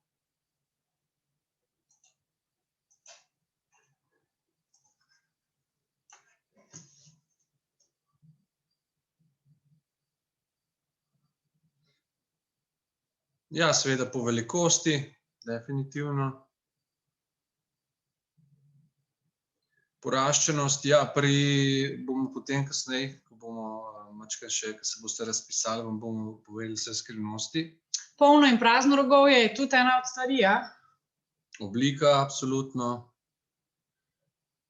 Ja, tudi. Nimajo poroškov, ja.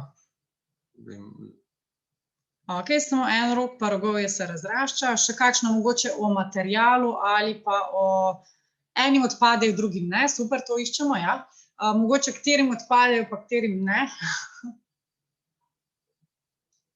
Glede na to, da imamo precej vprašanj, bi smo mogoče tukaj malo pospešil. Ja, tako. Ok, super. Kost, roževina velja za srnjaka, jelena in za damjaka. Kost, pardon. Samo kost, kostna tvorba. Roževinasta tvorba, torej material, iz katerega so tudi naši nohti. Muflon, kozorog, gams. Pri omenjeni skupini, torej kozorogu, gamsu in muflonu, rogovje raste vse življenje.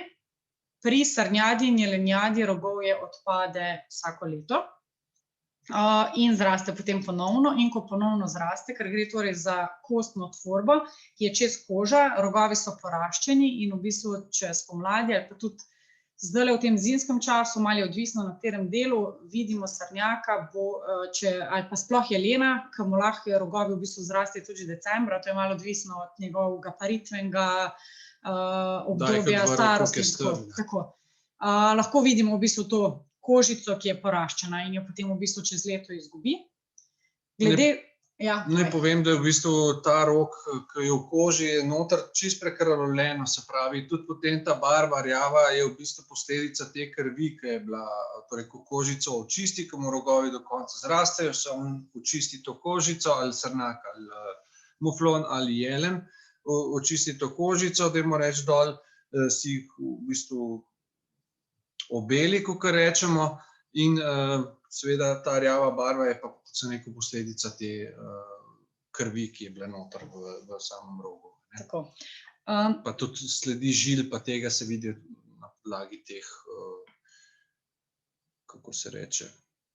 Sledi žil so v bistvu narejene na podlagi tega, da v bistvu na začetku so žile prisotne in ta čas je pač kostnina še mehka, se pravi, gre v bistvu za kostni mozek in se pač to noter tisne. Tam, kjer srnjaku rogovi odpadejo, tisto imenujemo roža, se pravi, tam, kjer izraščajo oziroma spodnji del roga imenujemo roža. Potem pa različni paroški, se reče, torej izrastki, ki ima razraščeno rogovje, pri srnjaku ne pomenijo, ali pa tudi pri jelenu ne pomenijo število let, rogovje se v bistvu na drugačen način, se mu določa starost, na težo, na to, kako izgleda, kako je močen, po barvi in tako naprej. Medtem ko pri muflonu, kozorogu, gamsu, kjer raste celo življenje, se vsako leto naredi, tako kot recimo letnica na drevesu, en prirast in se pozna kot linija. In če preštejemo število teh linij, je to v bistvu število let živali. Če bi ogromno rekli, so v bistvu tako kot naši členki, se pravi, pri vsakem členku je malo bolj odebeljeno ta, bom rekel, ovojnica okrog in to je tisto, kar štejemo potem, da ugotovimo starost. Pa bi predlagal, da gremo kar naprej. Ok, naslednje vprašanje, ali srnjaki in jeleni jedo povsem isto hrano? Ne rabite odgovarjati, bomo kar povedali, ker bi vam rada res še par stvari povedala, pa je danes vsebine veliko. Lahko pa pomislite pri sebi. V bistvu ne jedo iste hrane, jedo oboji rastline, ampak srnjaki so bolj izbirčni, radi imajo vršičke, radi imajo sočne dele rastlin, medtem ko jeleni so veliko manj izbirčni. V bistvu tudi tako, srnjak veliko bolj sliši, jelen veliko bolj vonja, zato tudi, ne vem, jelen živi v skupini, ker več jelen oziroma košut, jelen živi torej z več košutami, ne. Več živali lahko prej zavoha plenilca, medtem ko srnjak se sam giba ravno zato, ker je v bistvu tako bolj oprezen in bolj posluša, razen srna samica je izjema. Lahko bi povedali še ogromno stvari, ampak gremo naprej. Kje v Sloveniji živijo jeleni? V bistvu tako, v jeleni živijo, zdaj so načeloma kar razširjeni, bi lahko rekli tle po celem Kočevje, Notranjska, oziroma Dolenjska, cel ta južni del Slovenije v bistvu, če ga razdelimo na severni pa na južni. Zanimivo je na primer, ne vem, Damjak, je ena od vrst, ki je bila naseljena, jo poznamo v kakšnih ogradah.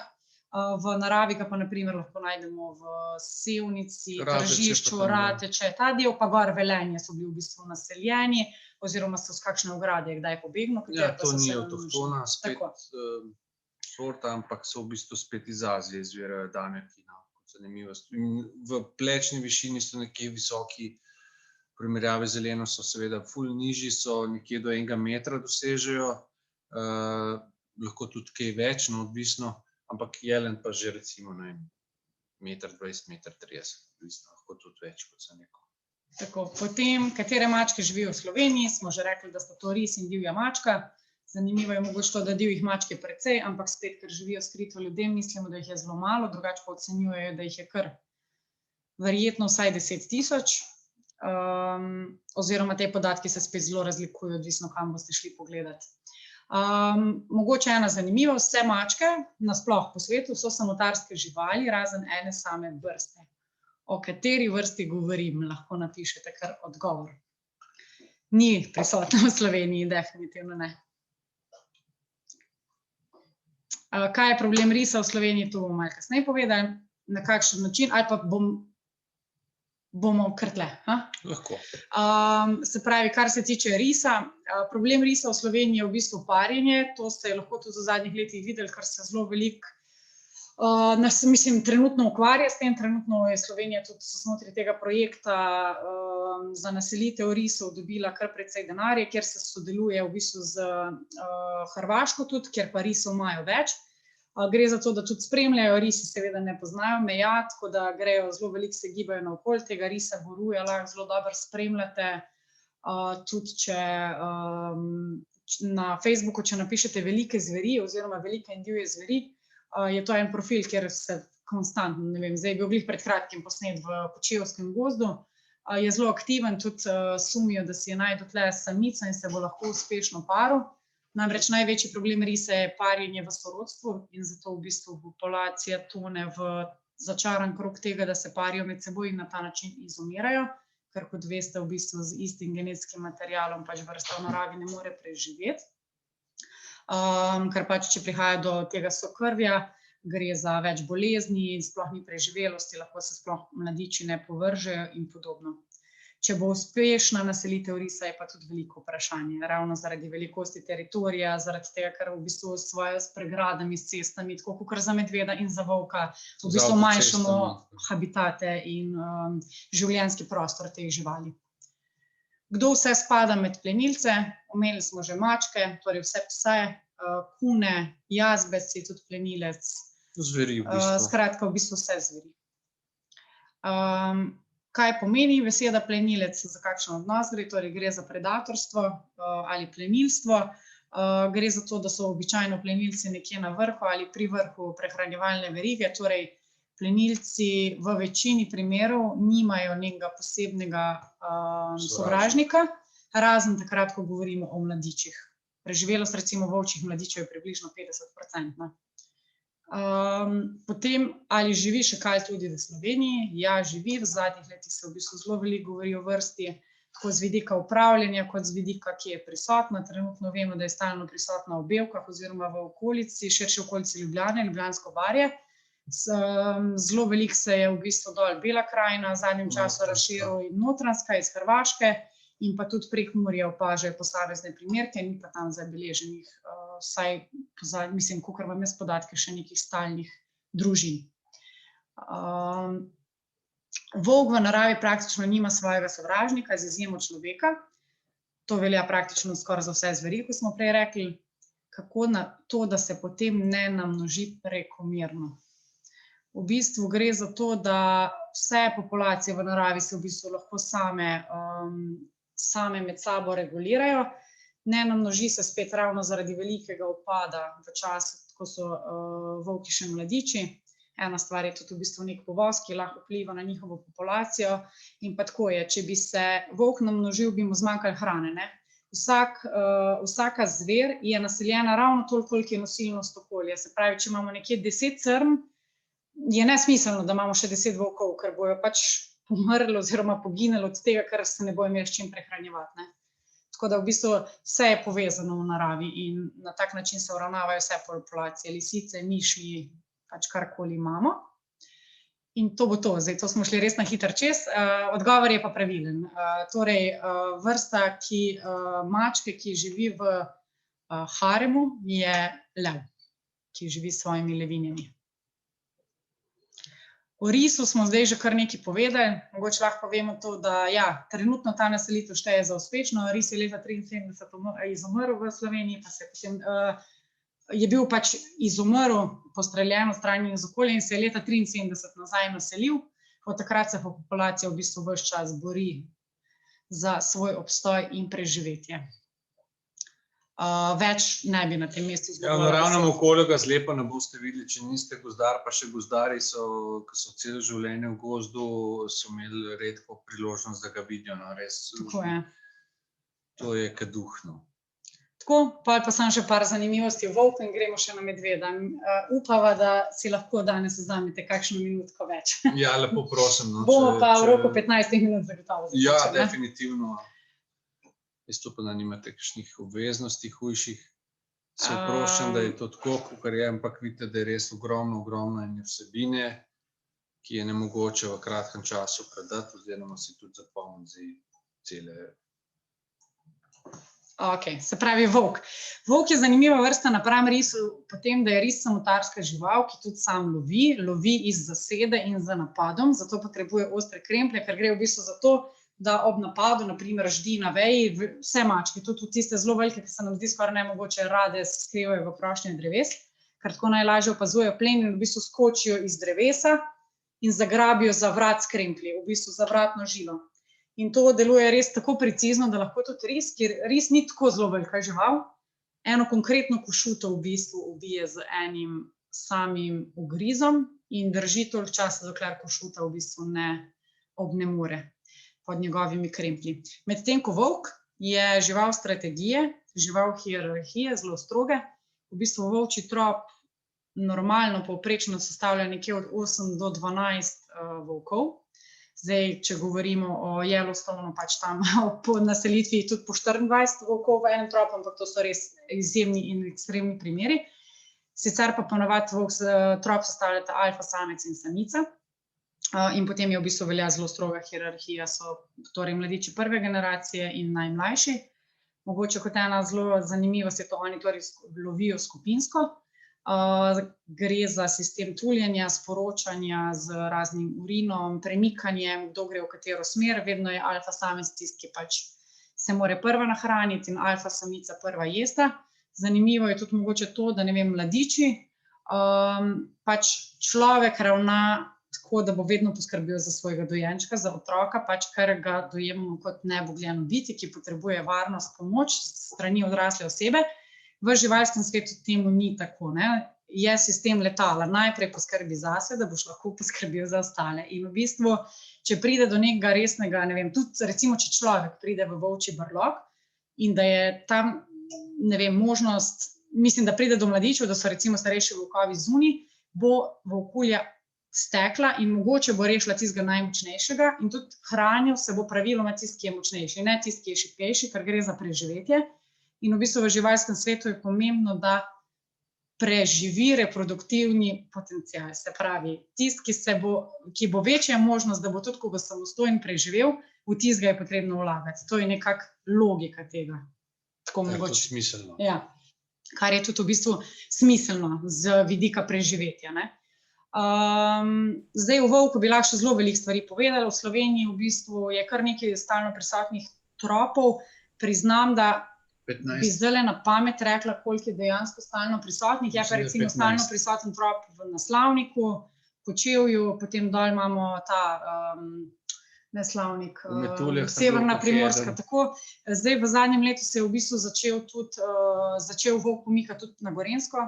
Tam bojo nastali spet neki večji problemi, ker ne vem, na Gorenjskem, kot veste, se ovce prosto pasejo, nekje na jugu smo bolj navajeni takih stvari in v bistvu Trenutno vem, da se tudi recimo na biotehniški fakulteti zelo veliko ukvarjajo s tem, kje iskati sožitje, torej med človekom, volkom in kje v bistvu z upravljalskega vidika te stvari nekako rešiti tako, da bojo ustrezne, tako za populacijo kot nasprotno. Ker s tem, ko ubijemo vse, mislim, če bi pobili volkove, to ne bi pomenilo v bistvu zmanjšanje populacije, bi pomenilo večjo agresivnost volkov, pomenilo bi lahko tudi v bistvu večjo napadalnost, večjo možnost, da se približa in hkrati bi se tisti en volk, ki bi pa bi imel zato toliko večji teritorij. Tako deluje logika.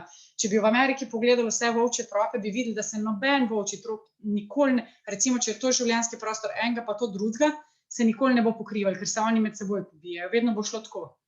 In zdaj, če imamo tako 3, pa eden zgine, bo eden od teh 2 razširil se na ta prostor. Volk bo vedno prisoten. Takšna je nekako logika tega, no. Pa še zdaj. Lahko date eno sliko nazaj. Ja, lahko, bi pa sem še povedala eno zadnjo zanimivost, preden gremo na medveda. V lanskem letu se je volk v Velenjskem koncu sparal tudi z psom. Mladiči so bili v bistvu, ki so jih videli, že kar stari, tako da so bili že malo večji. Prepoznali so potem, da je v bistvu imel veliko volčjih značilnosti. Mama je bila, torej alfa samica je bila volkulja.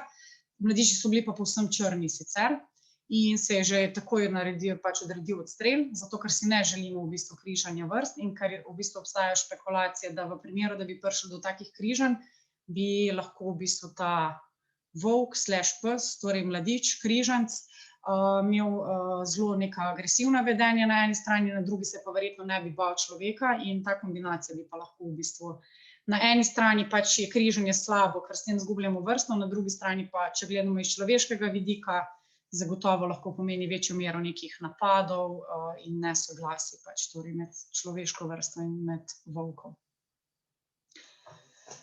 Dovolj bo, Okay. Ja, zdaj pa moja naloga je v bistvu, da vam probam res zelo na hitrico povedati par osnovnih stvari, pa če začnemo kar v bistvu pri medvedu, se pravi, kako je s parjenjem.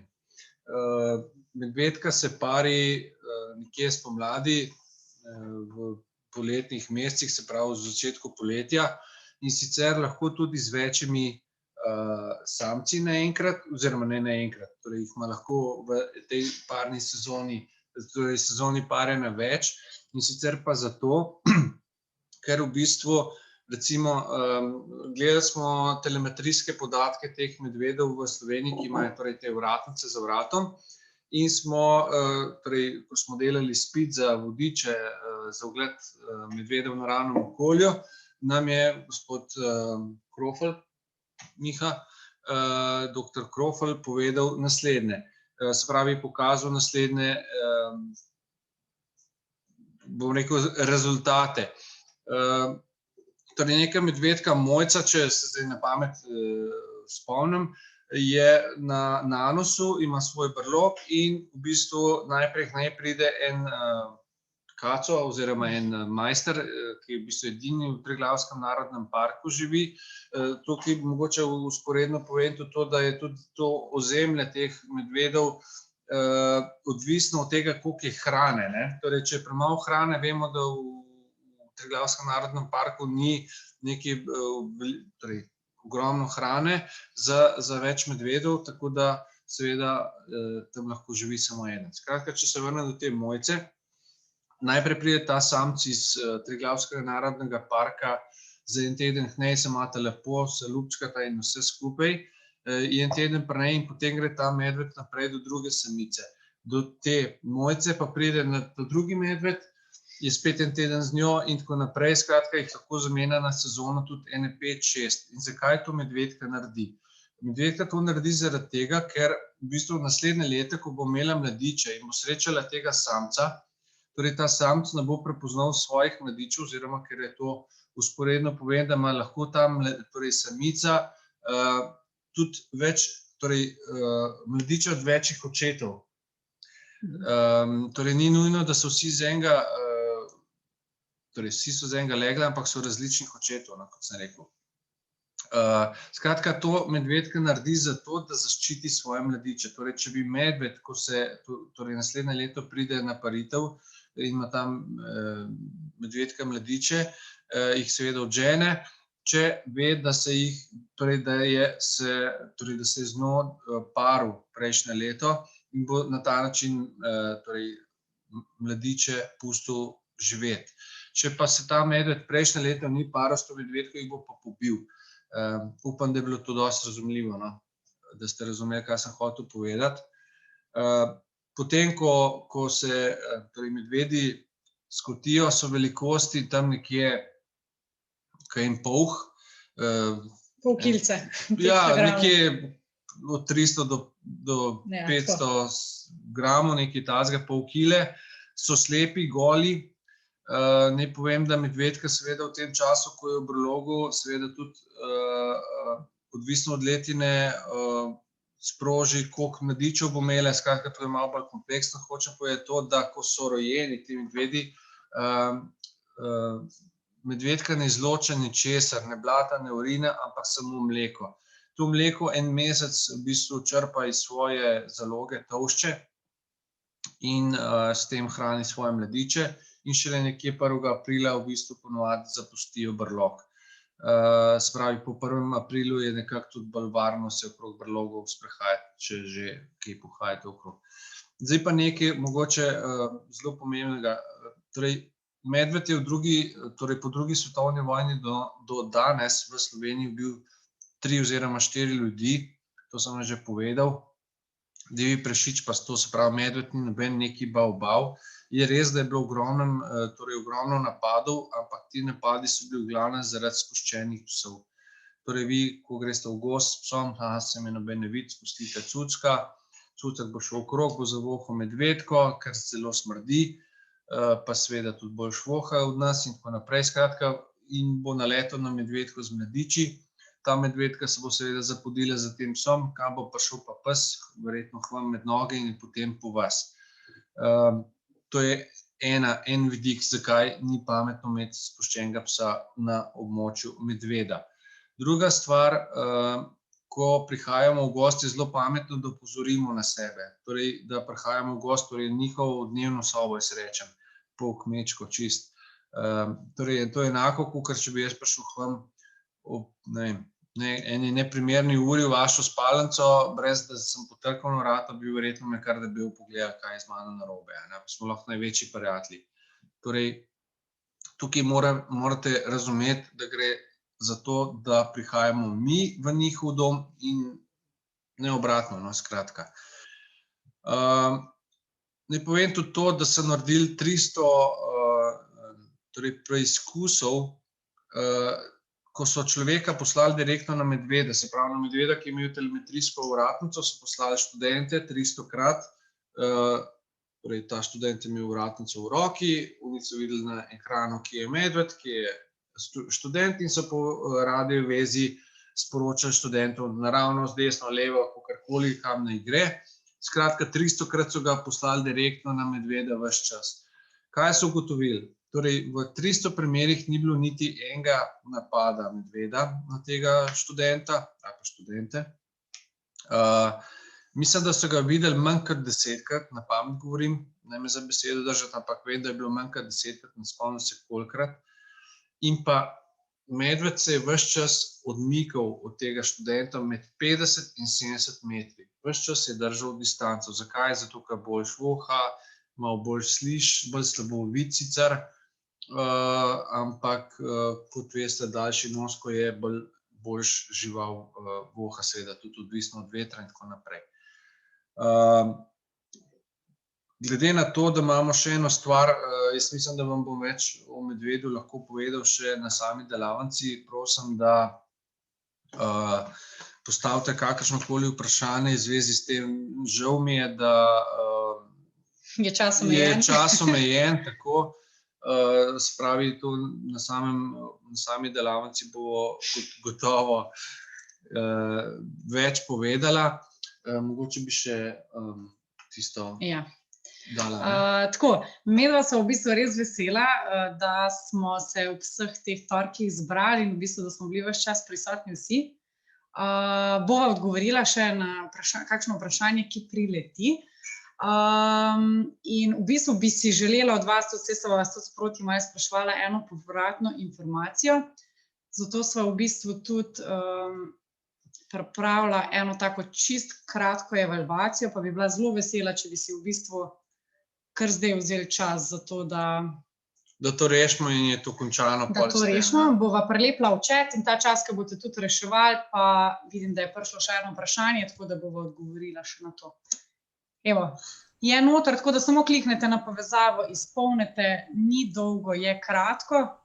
Bova hvaležna, no. Zelo bova hvaležna, zato da dobiva tudi midva malo povratnih informacij. Dobro vprašanje. Se pravi, prvo vprašanje, ki je, kaj naj človek naredi, če sreča divjo svinjo. Bom rekel tako, realno se to lahko zgodi, če ste res, kako naj rečem, če res piha, res močen veter, stran od svinje. Skratka, kot navaden smrtnik ne boste zlepa našli svinje. Lahko se pa seveda zgodi, da jo presenete, ko leži ali kakorkoli. Skratka, divje svinje so lahko, ko gre recimo za lov, so lahko tako prebrisane, da ostanejo noter v gošči, če res ne pride pes ali pa človek direktno na njega in ga pohodi, šele takrat v bistvu steče oziroma zbeži. Je zelo pregnan, dajmo reči. Skratka,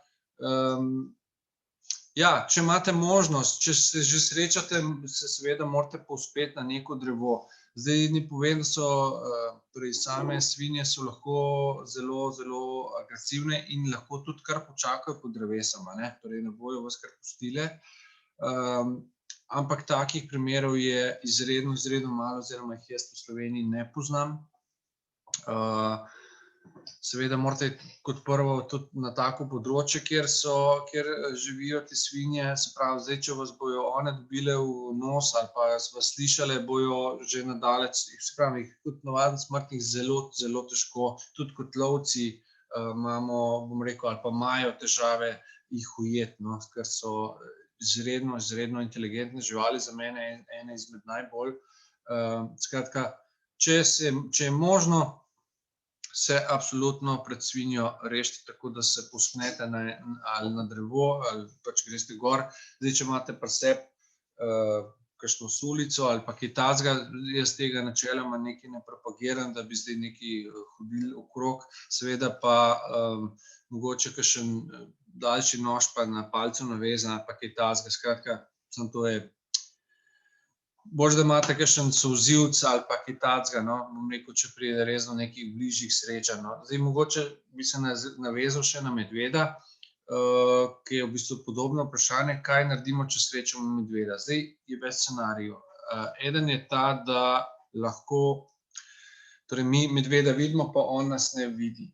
V takem primeru seveda se obrnemo in gremo v smer, s kjer smo prišli. Potem druga varianta je, da torej medved nas vidi in mi tudi medveda, seveda, se pride do soočenja. Kaj pa takrat? V bistvu takrat moramo zelo pametno odreagirati, bog ne daj, da se, kako naj rečem, da se obrnemo in zbežimo, ker bomo avtomatično postali plen temu medvedu.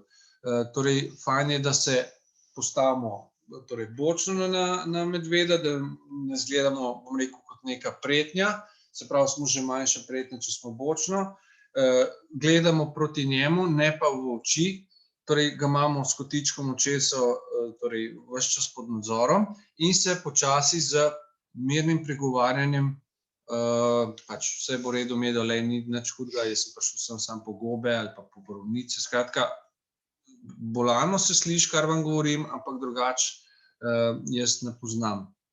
Se pravi, da se vse nekako srečno izide. Se pravi, če boste pa začeli bežati, je pa avtomatično po vas. Torej, prvo pravilo je, da ne bežite, ker vas bo prvič ujel, lahko še v dolino tečete, kakor pravijo, da vas ne bo, skratka, ali pa plezati na drevo, pozabite. Plezajo tako, da lahko sam sanjate, da bi vi tako plezali. Skratka, prostite, no, ker sem tako rekel prosto, ampak dejansko je tako. Ne boste mu šli, teče 60 na uro, pleza, kar ne vem kdo. Skratka, zelo pomembno je, da se zavedate tudi to, da medvedka vedno prvi napad izvede kot lažen. Torej, ona se bo zagnala proti vam, se bo pretekla proti vam in bo se ustavila pred vami, kakšen meter pred vami in bo s tacami zabila v zemljo, torej s prednjimi tacama zabija v zemljo, da se zemlja strese. Imam kar drekorit izmrzno, prostite izrazu. To je njen namen. Skratka, da vas prestraši. Če bi seveda karkoli vi poskušali ali zbadati, tako karkoli, je seveda potem druga zgodba, ampak da se pa še to prepreči, se pravi, je pomembno, da se vi umikate in da če le možno pustite nahrbtnik ali pa majico ali pa jopo med vami in medvedom. To je zato, ker se bo v bistvu definitivno ta medved tudi na tem nahrbtniku ali pa tej majici ali pa flisu ali pa karkoli ustavil prej, kakor pri vas, se pravi, ena vmesna bariera, da je med vami. Skratka, tako na kratko, no. Kako je z omenjenimi posnetki teh predavanj? To bom povedal še. Se pravi, Vid, odgovarjam tebi, se pravi, ta predavanja so posneta. In bodo objavljena na spletu oziroma na enem serverju. Torej, ta hip bomo, torej še ni to urejeno, no, skratka, takoj, ko bom poslal povezavo do vseh 5 delov teh naših predavanj, tako da boste imeli še nekaj časa na voljo za ogled in pa obnovo teh znanj. To je, kar se tega tiče. Potem pa, kako se najbolj zaščitimo pred klopi in komarji. Zdaj, če govorimo o komarjih, če nima nobenega repelenta s sabo, je zelo fajn, da se namažete z strtimi igeljcami od smreke ali pa bora, ker imajo ogromno eteričnih olj, ki odganjajo, bom rekel, ta mrčes. Se pravi, jih strete v roki ali pa s kamni stolčete in se potem po telesu namažete. Zadeva funkcionira, pretiravajte, čim več vejc, čim več olja probajte stolčiti oziroma stisniti iz teh vejc in jih nanesti na telo. To je ena varianta. Druga varianta je, da se namažete z blatom. To pomaga seveda tudi za klope. Enaka zgodba, se pravi, če se boste plast blata nanesli na kožo, bo ta klop ali pa komar veliko težji prodrl čez to zasušeno blato načeloma, kakor na golo kožo. Zdaj, kar se pa repelentov tiče, pa jaz predlagam tako, no, jaz sam delam repelente zase, oziroma za našo družino, in sicer ali je to narezana pomaranča, ena pomaranča na kocke, z lupino vred, pa ena limona, enako z lupino vred, jo prelijem, torej eno limono pa eno pomarančo z kropom, recimo pol litra, vse dobro zdrockam, precedim čez gazo v pršilko in imam to potem za borovnice nabirati, za jurčke in tako naprej. Se pravi, to je ena taka enostavna, enodnevno, bom rekel, uporaba. Skratka, se zelo hitro potem tudi pokvari, če bi imeli dalj časa. Če hočete pa imeti tako bolj obstojen repelent za dalj časa, pa svetujem, da se to naredi iz destilirane vode in pa seveda eteričnih olj, kot so sivka, limonska trava, potem limona, pomaranča, evkaliptus. Skratka, to so tistih 5 udarnih eteričnih sivka, sem rekel, ali ne, ne vem, če sem, skratka, udarnih teh eteričnih olj, katerem morate pa absolutno dodati še emulgator. To je pa v bistvu snov, ki poveže vodo in pa to eterično olje v eno homogeno zmes. Tako na kratko, evo. Pa tudi v bistvu dim je pač, mislim, če ste nekje stacionirani, kar en čas gori ogenj, pa to je dim že sam po sebi malo zaščita. Pa ne vem, če ste nekje stacionirani, sploh tigrasti komarji v bistvu rabijo zelo, zelo malo vode. Tudi doma, recimo, če to upoštevate. Ne puščati, naprimer, ne vem, radi zalijemo rož in pol spodaj pustimo v tistem podstavku, da voda not stoji. Tigrast komar ima v bistvu s tem že dovolj časa, da se razmnoži, ali pa ne vem, zunaj, ko imate kakšne posodice, pa noter dež napada, je že dovolj. Navaden komar potrebuje cel ribnik vode, zato da se namnoži, medtem ko se pa tigrast komar praktično množi v zelo majhnih količinah vode. Jaz v bistvu skozi dol gledam, ker spremljam vaše odgovore in jih je 8 že prišlo, tako da še par jih pričakujemo. Ja, recept za smrekovo mazilo, seveda vam ga z veseljem povem, če imate kaj zabeležiti, če ne bomo pa probali nekako kako drugače. Se pravi, jaz ga pripravim tako, da v pol litra ekstra deviškega olja dam kepo, eno dlan, eno kepo, kakor zajame z eno roko, dam v pol litra tega olja. Se pravi, olje dam v vodno kopel. To je zelo ključno, se pravi, ne direktno na ogenj, ampak v vodo, ki vre. Dam olje, potem dam noter smolo. Ko se ta smola recimo po nekih 20 ali pa pol ure v bistvu z mešanjem raztopi med to olje, odstranim in torej čez neko gazo precedim to olje, se pravi, ki je zmešano že s smolo. In v ločeni posodici potem spet vzamem mangovo mast oziroma mangovo maslo, ali pa palmino, boljše sicer mangovo, ki ima še E-vitamin noter. In pa žlico, jedilno veliko žlico recimo čebeljega voska v granulah dam. Lahko je tudi kot tak, odvisno kakšnega vzamete. Vse te sestavine boste dobili v Samsung Kamnik. Nimam nobenih delnic tam ali pa karkoli, da bi imel kaj od tega. Skratka, jaz pri njih to vzamem, te stvari so res naravne. Kaj je pa najbolj fajn, je pa to, da v bistvu to mazilo lahko pol tudi pojemo. Torej je 100% naravno in se pravi, če imamo kakšne želodčne težave ali pa kaj takega, je, bom rekel, tudi za oralno uporabo, se pravi, lahko tudi pojemo in nam bo zreguliralo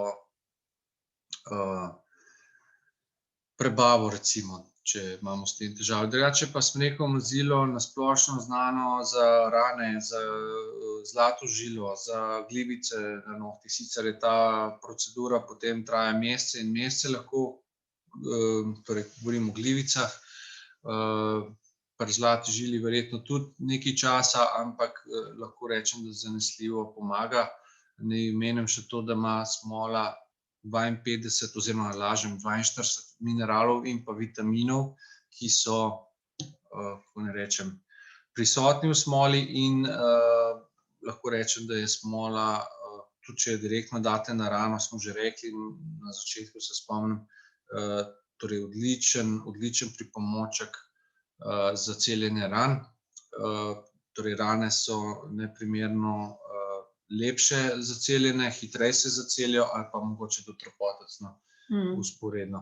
Skratka, če še enkrat ponovim, recept za mazilo, pol litra olja, kepa smole, ena dlan smole, stopimo v vodni kopeli, precedimo, v ločeni posodi sem rekel pa spet eno kepo mangovega masla, pa žlico ali pa 2 žličke, malo večje, tega čebeljega voska, spet stopimo in potem to dodamo v to olje, zamešamo in damo v embalažo in potem nekje, če imamo to v hladilniku, zdrži tudi nekje do pol leta to mazilo, da ste brez skrbi, oziroma ko maščoba postane žarka, je to mazilo potem zastran, tako nekako na kratko. Še kakšno vprašanje? Če ni, bi na tem mestu zaključili. Mislim, da glede na odgovore, če lahko zelo na hitro povem, Laris, ti še tega ne veš. V bistvu tako, zdaj smo dobili 10 odgovorov, pa zgleda, da bova res mogla narediti še nadaljevalni tečaj, tako da bova še tam lahko odgovorili na kakšno vprašanje. Ker ste pa vsi napisali, da bi priporočili v bistvu tudi prijateljem, pa mogoče lahko zdaj naredimo tle še toliko reklame, da lahko poveva, da naslednji torek v bistvu začneva ponovno s tem osnovnim tečajem. Tako da, če imate kakega prijatelja, povabite ga. Vsebina bo enaka, tako da nadaljevalni tečaj pa verjetno v januarju. Ne? Mislim, boste dobili obvestilo. Skoraj zagotovo bo v januarju, vse tak je v bistvu najin plan, zato da se to v tem času korone dejansko ta teorija da skozi, potem pa v praksi gremo v živo, pogledati te stvari in z veseljem seveda pokažemo čisto popolnoma vse, kar se boste spomnili ali pa kar želite zvedeti, pa če le v najini moči bo seveda z veseljem povedala, pokazala in vam tudi dala, da s svojimi rokami to pripravite. Pa tudi, da nas kaj novega naučite. Seveda, jaz vedno trdim, da nisem najpametnejši, še enkrat povem. Ogromno se naučim tudi od vas, udeležencev, torej izmenjava mnenj je tukaj ključna in seveda na ta način vedno poskrbimo oziroma po naravni poti pride do tega, da nek udeleženec tudi v takem primeru nadaljavo vidim lahko ogromno zve tudi od ostalih udeležencev. Seveda, kot vidite, je to en tak res dokaz, da več glav, več zelja. Tako. Kaj ne rečem, res iskreno se vam zahvaljujem za zaupanje. Vidim, da ste res dali dobre ocene. Hvala. Jaz verjamem, da se bomo zopet srečali prej ali slej. Našega, druženja še ni konec, še enkrat poudarjam, ni to nobeno slovo, čeprav mogoče zgleda, da je, pa ni. Komaj čakam, da se srečamo. In kaj ne rečem, imaš ti še kaj? To je to, hvala pa. Hvala za čas, pa sorry, ker smo vam ukradli še pol ure. Dodatne. In lahko se oglasite s kakšnim vprašanjem na elektronsko pošto. Ali pa pokličete. Lepo se imejte, adijo. Čau. Živa.